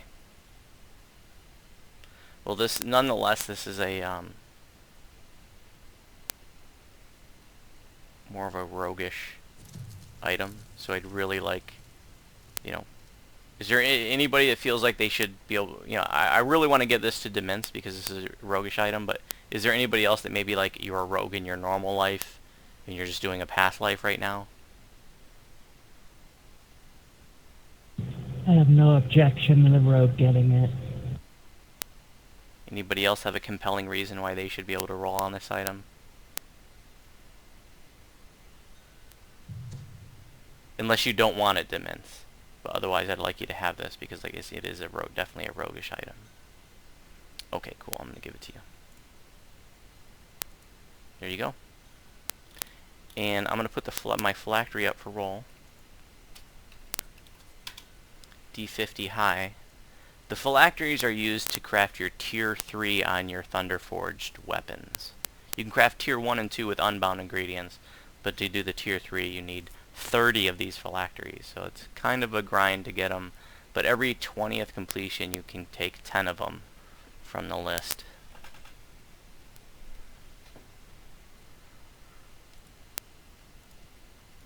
we got a Battle Rager's harness too. Nice.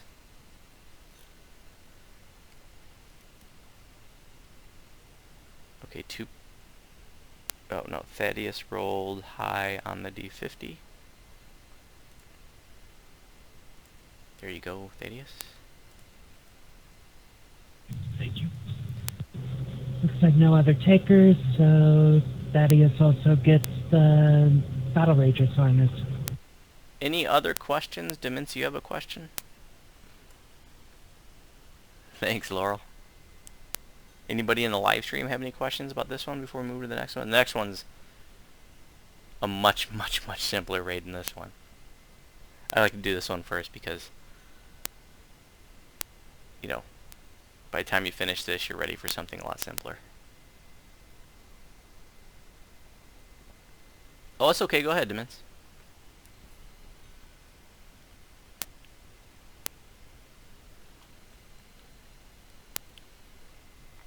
I am recalling, and I am gonna swap for fire. I mean, that robe's not bad. That's more of a caster robe. You know, if you didn't have anything better, you could wear it for now, but you probably want to get something better. But like I said, if you don't have anything better, that's fine for now. I mean, it's got some decent stats. It's got dodge on it. It's got lots of fort. It's got parrying 7, blurry, death block. Lots of great 2 slots. Lots of great stuff on there for anybody. But did you get that out of Hound of Zoriat or Tempest Spine? There's a whole bunch of different types of armor. So there's definitely armors. Okay, there's like a leather version that's like leather of the Avenger or whatever. There's different versions. And there's going to be like a version that's going to be better for like a roguish kind of. But this is, you know, it's okay. Like I said, that's the best you got. Celestial Archer is the one that's best for the range types. And it only comes in light, so perfect for a rogue. Okay, guys, we're going to do Fire on Thunder Peak next. And the good news is it's a much simpler raid. It's just like one room, basically. Kill a couple bosses. It's basically a simpler beatdown. I know that this one we just did, you know, there was a lot to it. You might feel a little overloaded, but the next one's a lot easier. So let's take a few minutes. If you want to grab a drink or bio or something, go for it.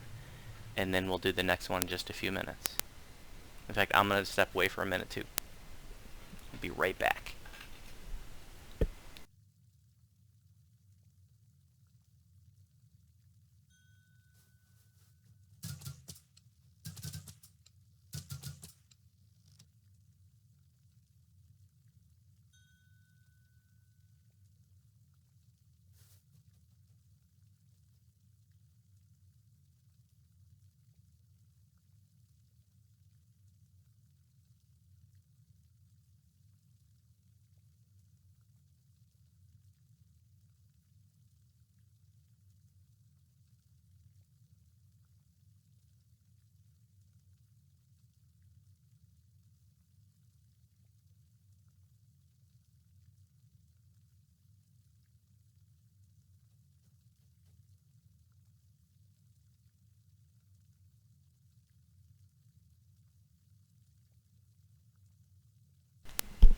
And I'm back.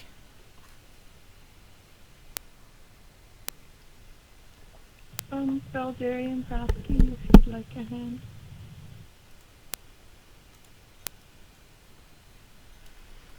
Hey, Beld, you want to join us for Fire on Thunder Peak? I think we're just going to do hard.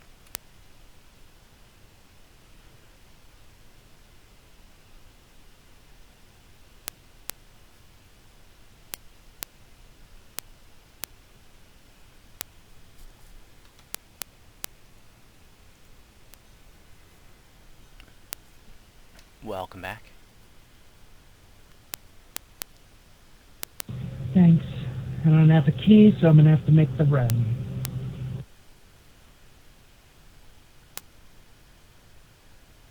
Oh, okay, no problem.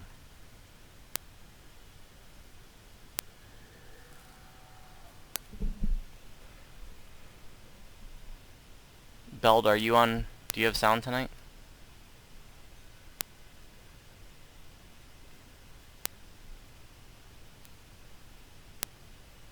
Oh, I love love me some root beer. Actually, I'm gonna relog over quick.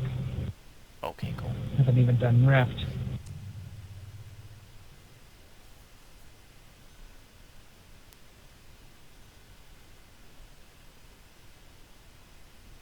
Alright.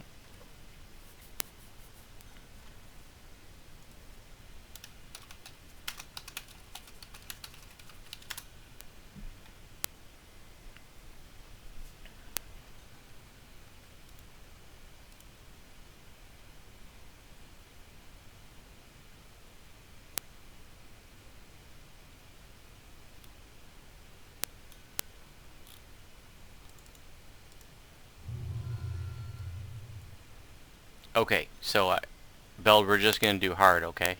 And can you tank one of the dragons for us? Okay, which one? Probably Skinny in the north.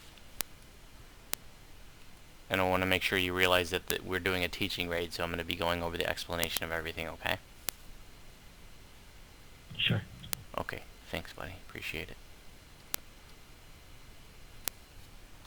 Okay, folks, whenever you're ready, talk to Ingrid and say that you want to go to the mountain summit.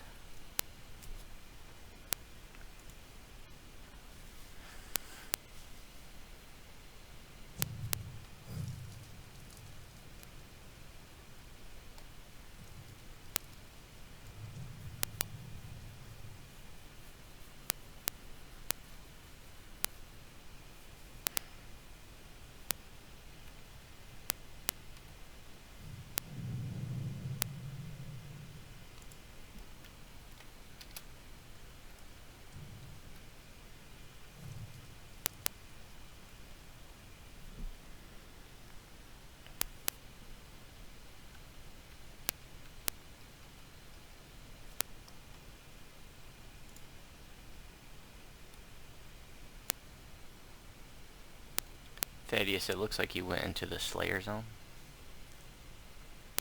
Yeah, I'm just getting some kills while I was waiting. Are you waiting on me? Oh, okay, cool. We are gathering at the entrance now.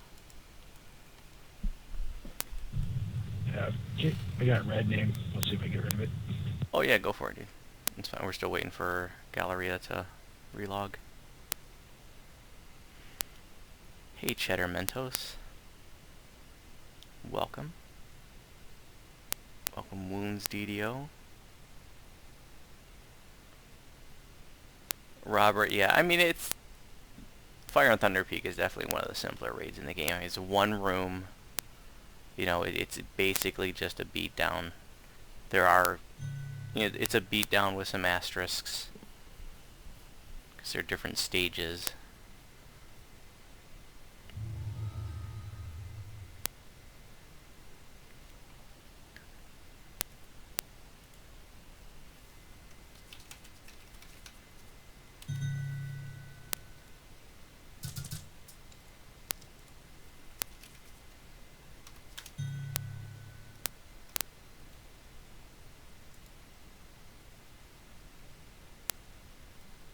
Looks like Galleria is back. So I want to know who here has never done Fire on Thunder Peak before, or who's done it a couple times and, you know, once or twice or whatever. Welcome back, Galleria. Talk to Ingrid, tell her, and say you want to go to the mountain summit. Klept, you've never done this? Okay. 3 times, Demons? Okay.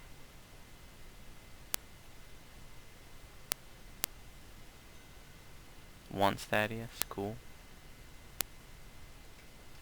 Beldarian's a big liar. Beldarian, who's just joining us for this one, he's one of our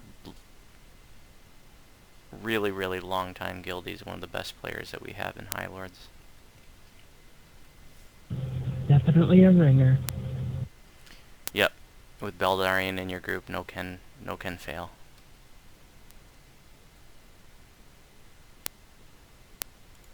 Unless he's getting Waggro, then forget about it.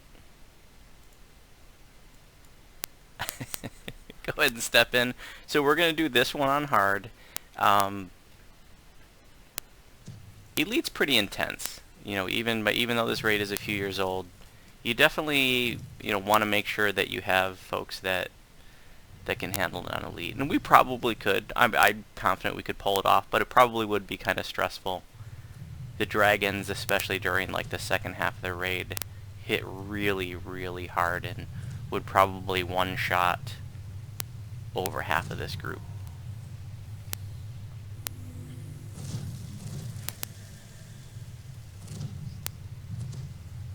Okay, we're all in. So if you look around, you'll see this this field here this is the whole raid right here. There aren't any other zones. There are no puzzles. It's just this right here. And there's going to be 2 red dragons, which we will affectionately call Fatty and Skinny, because their names, Therixata and Navarrelich, are hard to remember. So we're going to keep Fatty in the south and Skinny in the north. When the 2 dragons are too close to each other, and they don't even have to be that close, basically like about half of the zone, if they're too close to each other, they can't be DPS'd, so they do need to be kept separate. So what we're going to do is have a tank hold Fatty in the south, and another tank hold Skinny in the north. And at each point in the raid, the dragons can only be DPS'd down so far. So what we're going to do is we're going to start with the DPS crew on one dragon, and when the dragon gets DPS down as far as it can go, its body will turn to look like lava. Like you'll hear us say north is magma, everybody south, and then so you'll just switch to the other dragon, and then you'll beat that dragon down as far as you can go, and then we're just basically going to go back and forth between the dragons, beating them down as much as we can for each phase of the raid. At one point the dragons will take off, and we'll have to fight these 2 gargantuan magma elementals. They're called the Volcanic Annihilator and the Volcanic Devastator, and they're lots of fun. And then once we beat those guys down, the dragons will come back. It'll be the same thing. We'll have the crew start on one dragon, and you'll just move back and forth.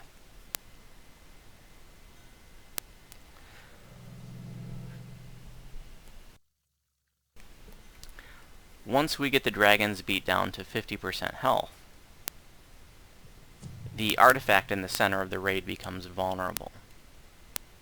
You can see there's an artifact in the middle. Has a light shining up to the sky. It says Dwarven Artifact. So once the dragons get to 50% health, that artifact is going to become vulnerable. There's going to be a shield around it, like a force field around it before then. And it's invulnerable. When it becomes vulnerable, when the dragons are at 50% health, we're going to beat on the artifact, and we're going to be able to beat it down about 20% health, and then the shield's going to return. And then I think it's maybe every 60 seconds or so. It's just timed. The artifact becomes vulnerable again, so you'll hear us saying artifact, that means get on the artifact. And you'll be able to beat it down 20% health, and it'll come back. The shield will come back up. And we'll have to go through five iterations of that. And ultimately we want to destroy the artifact. Now when the artifact is destroyed, it blows up, and anybody around it takes a lot of damage, kind of like if you were standing near one of the landmines in Undermine, or blown to bits, for example. So if you were in my guild, I would tell you that you would need to beat on the artifact until it goes down, and then when you blew up, we'd all laugh at you. But like I said in Temple of the Deathworm, we don't do that to folks' teachmates. But if you ever want to, grief your friends, you play a little gag on them, that's what you do. We love to grief each other in High Lords. It's our favorite pastime. It's a wonder we ever get anything done, because we're always trying to blow each other up and kill each other. So once the dragons get to 50% and the Dwarven and the artifact becomes vulnerable, at that point in the raid, we will not be DPSing the dragons anymore. The tanks will just hold them in their places, and everybody else will just be on trash duty and artifact duty. And this is a sort of a mistake that pugs make, is that you'll see pugs continue to DPS the dragons at that point, and that actually will cause problems. It causes problems because you can pull the aggro off the tanks, and the dragons do 400% damage at that point in the raid. And if you're on hard or elite, especially elite, they can just bulldoze right through people. If the dragons sort of get loose and start hitting people, it can get really ugly really fast. So you just want to let the tanks hold them in their corners and leave them alone. Another reason it doesn't make any sense to beat on the dragons at that point is because when the artifact finally is destroyed, both dragons immediately drop to 5% health. No matter how much damage they were, even if they were still at 50, they're just going to immediately drop to 5% health. So any DPS you did to the dragons up to that point after they reach 50 is just wasted anyways. So just stay away from the dragons at that point. And, I'll be talking us through the whole thing. There's also going to be trash that spawns throughout the entire raid, so we're going to have a trash crew. And the trash crew will be assigned to trash the entire raid. That's all they'll do. The whole raid is kill trash. It continuously respawns. The hellhounds, there's some casters, some skeletons, salamanders, and there's these two things called the magma brutes. And the magma brutes have a lot of hit points. There's no point in killing the magma brutes because they respawn immediately. So usually just they're kind of slow. The trash people can just kite them around. And the only reason that I find that it's valuable to kill the magma brutes is, let's say one gets aggroed on the tank and the tank can't lose its aggro. Sometimes it can make sense just to kill the magma brute just so that it gets off the tank, and then it'll respawn. But like I said, it respawns immediately, within seconds. So there's just not really any value killing them. The trash people just kite them around. And the trash duty, it's really just a numbers game. It's really just about keeping the number of trash mobs down so you're not running all over the place and spiking in dungeon alert. So the trash crew really wants to focus on the low-hanging fruit, the weakest mobs first. So the skeletons and the hellhounds, those are easy to clean up. And then the casters and then the salamanders are the second toughest. And like I said, you don't want to kill the magma brute. So you just want to kill the little shit, fast possible, and that way it just keeps the numbers down, keeps the amount of trash down. The trash people trash the entire raid. On normal, if you have two decent folks, 2 people can deal with the trash. On hard, we like to do 3. On elite, we like to do 4. You might see different groups do it differently. That's just a rule of thumb that we do in our raids.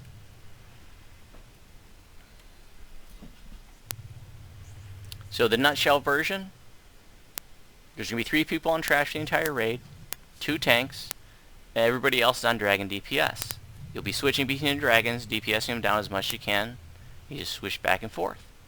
Once the dwarven artifact becomes vulnerable, there'll be no more dragon DPS. It'll be artifact and trash only. Everybody except the 2 tanks will be working on the artifact, and when the artifact's not vulnerable, you'll work on trash. Once the artifact is destroyed, the dragons drop to 5% health, we kill them both, we win. Any questions? I like making my guildies die to mints, not people in general. Just my guildies.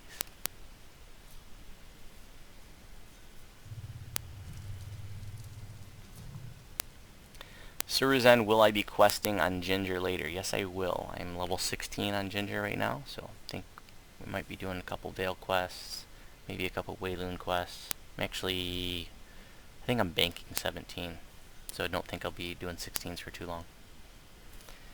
Okay, I'm going to type in the jobs. If anybody has any questions before we get started, please ask, but just give me a minute to type in jobs.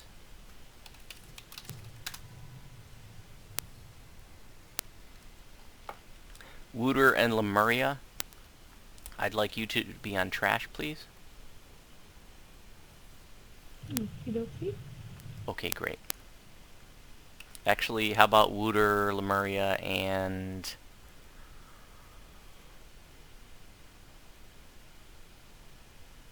Actually, I'm just going to put you 2 on trash. I think it'll be alright.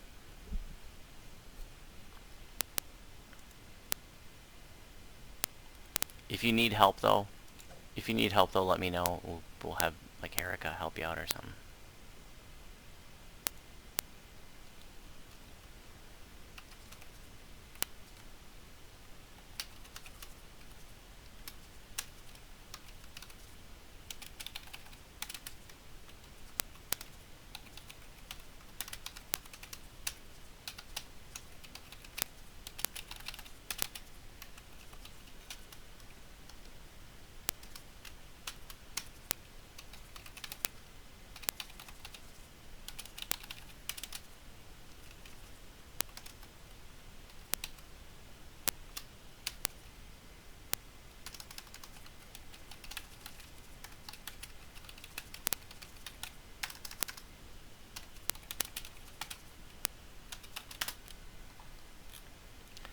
Ah, you wish, Beld. So, on Fatty in the south is going to be me. On Skinny in the north is going to be Beldarian. Our trash crew is going to be Wooter and Lemuria, and everyone else is part of the Dragon DPS crew. Any questions?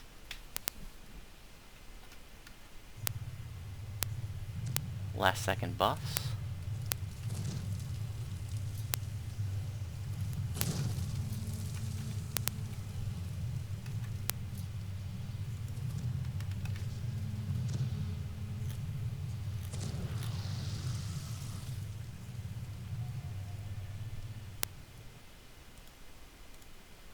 Alright, the raid locks once you step forward and you talk to the artifact. Nobody can enter the raid at this point. So the dragons will appear in the north and south, and I want everybody to start north.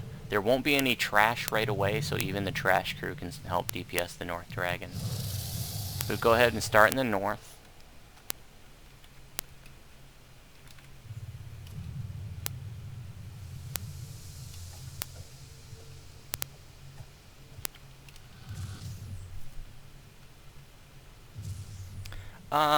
Cheddar, the lag in this raid isn't that bad anymore. Like sometimes a little bit, like when you get to Volcanic, Annihilator, and Devastator, but generally speaking.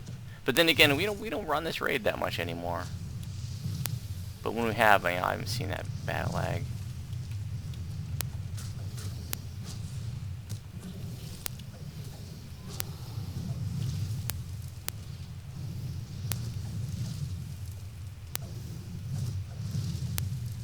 If you're new, I want you to go ahead and get in front of the dragon, you know, see what that dragon feels like when you get hit by it. Not too bad at this point, but later on in the raid, they're going to get a buff called Artifact Rage, and they're going to do 300% damage. The North Dragon is Magma, DPS crew switch to the South Dragon. They do 300% damage when they get Artifact Rage buff, and then in the last phase of the raid, they're going to have a buff called Artifact Overdraw. And they do 400% damage. It's crazy at that point on Elite. Okay, DPS crew stay south. DPS crew stay south.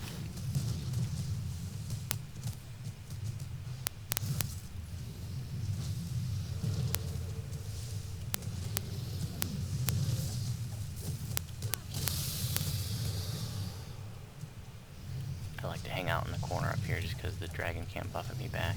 It's not a safe spot or anything like that. Okay, south is Magma, DPS crew north. The trash will spawn here momentarily.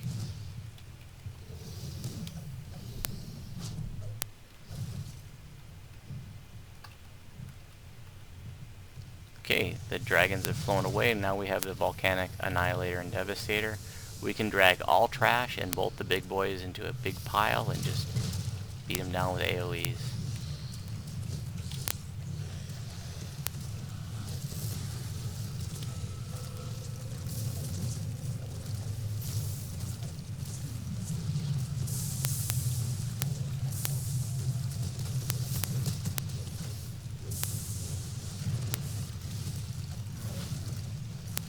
No big deal.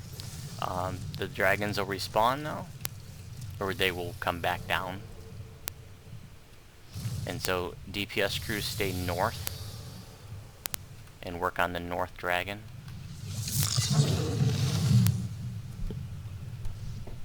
This is the point in the raid in which they're going to have the Artifact Rage buff. They're going to do 300% damage, and that buff alternates between the dragons. They won't have it at all times. Oops, I lost the dragon.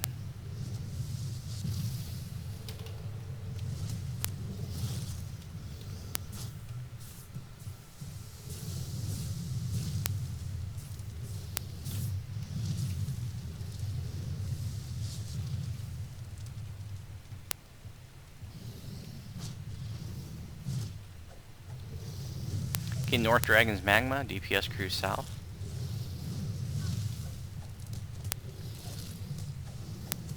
You can pull up an examination window and you can see this thing that looks like a fairy fire, kind of like a fireball looking thing. That's the big buff.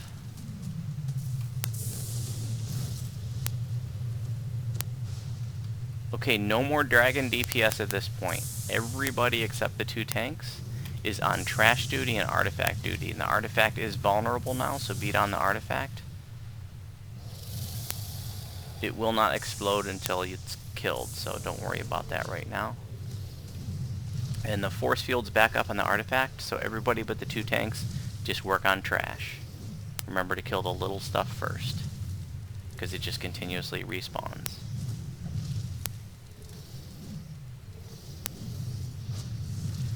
Also, if you're new, I encourage you to experience what the dragons feel like. It's not too bad on hard, but my dragon in the south, Navaralich, has the big buff right now. So go ahead and get in front of the dragon, see what that feels like, get hit by the dragon. Now is the time to see.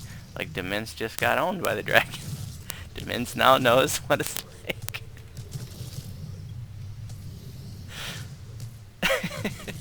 But I want you to experience that. Like, I'm not trying to kill you just to laugh. I'm trying to, I want you to see what that feels like. So alternatively, what a lot of groups will do is at this Artifact. point... Oh yeah, get on the artifact. A lot of groups, if you don't have like proper tanks, at this point in the raid, because the dragons are doing so much damage, they'll just kite the dragons around. Especially like on Epic Elite, you really need somebody who's a solid tank to be able to survive against them. Like it's no joke, even by today's standards. Like they will mess you up.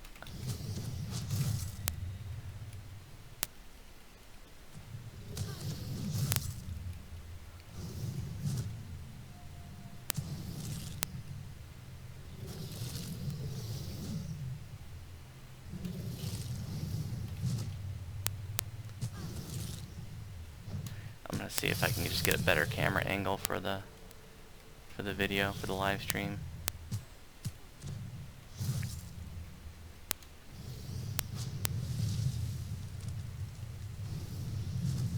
But normally I just like to stand on top of the rock, like I said, because that way I can't be wing buffeted back. But it's a terrible camera angle.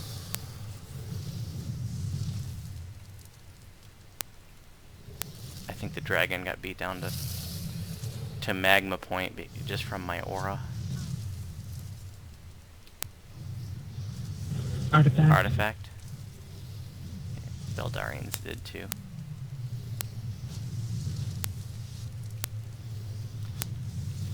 Okay, the shield's back up, so work on trash. There's only 1 or 2 iterations left of the artifact, guys, so yeah, I didn't notice what it was at, but when it goes to 0 health, it will explode. I encourage you to stay in for it, for real, so that you can see what that feels like. It might kill you, but I'm just saying, like, in these teaching raids, it's a good time to experiment, and one of the things we like to do is to show you what happens when things go wrong. So now is a good time to experience what is it like when the artifact blows up on you. Better to find out now than in a pug. And just for, the live streamers, just so you can see some numbers here. So, again, we're on hard. I have 192 armor class, 238 PRR. And, the dragon is not really doing much of anything to me.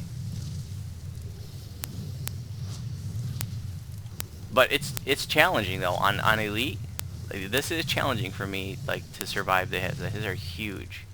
And the thing with the Warlock is the Warlock doesn't have sustained big healing. It's just sustained smaller healing. Artifact.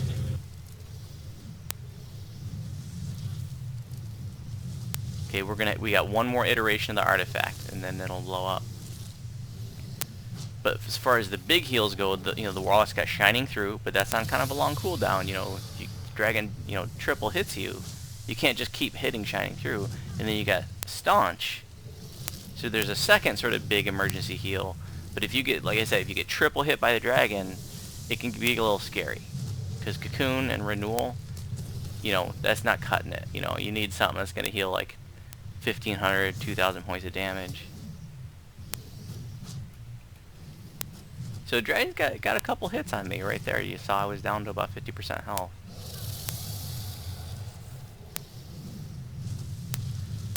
So hard is definitely not a blow-off. And you saw, like, when Demin stepped in front of the dragon, like, Demin's got cut right down. Like, this tune's a tank. You know, not like a full-on, like, obviously I'm not like a paladin. But this tune is definitely built tank as much as I reasonably can. Alright, kill the North Dragon first. Kill North Dragon first.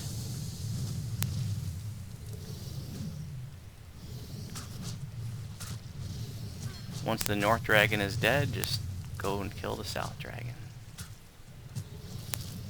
At this point in the raid, they won't have those big buffs anymore after the artifact is gone. They draw that power from the artifacts. And that's the whole raid, guys. Congrats on your first. Who was it for your first time? Was it Klept? Klept, you can do the honors on the big chest. You can open that. Congrats on your first completion. So you get 2 chests on normal, 3 on hard.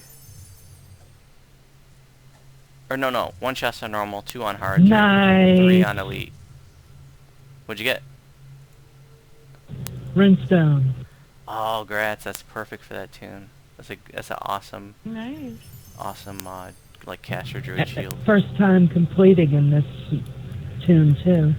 Does it have mythic on it by any chance? No.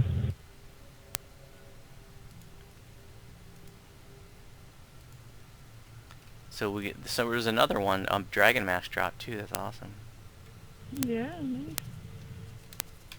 D50 on my fire phlogiston. So just like the shadow phlogiston, the fire is used for tier 3 Thunderforge. Some of them take fire, some of them take shadow. I think some of them have like 50, like half and half. In any event, on your 20th list, you will have every named item for both raids. Or you can take like a Meridian Fragment from this one, will be on the 20th list, and a 10 stack of Fire Dragon Phlogistons. Looks like Klept is the only one rolling on the flog.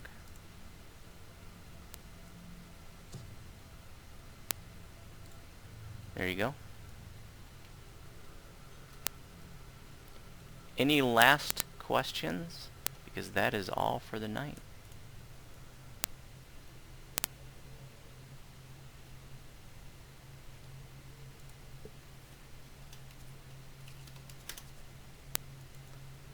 Well, thanks for coming out, everybody. Thanks for helping High Lords. Don't forget to turn both of these raids in outside of the entrance to Thunderholm. There'll be another raid next week. I've been alternating between like newer raids and older raids, so this is kind of a newer raid. So I'll probably do an older raid next week. In any event, I will post details in the Sarlona forum of what that will be, and it'll probably be next Saturday at 9 p.m. like we do pretty much every week. Sorry I got loud there. I was just so excited. Oh, it's no problem. That's awesome. Thanks again for coming, everybody, and have a great night. Yep. Okay, live streamers.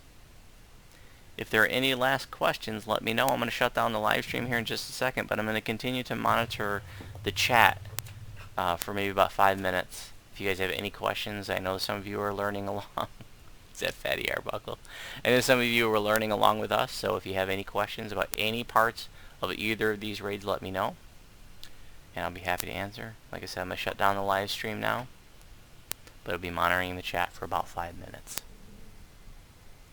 And thanks for tuning in.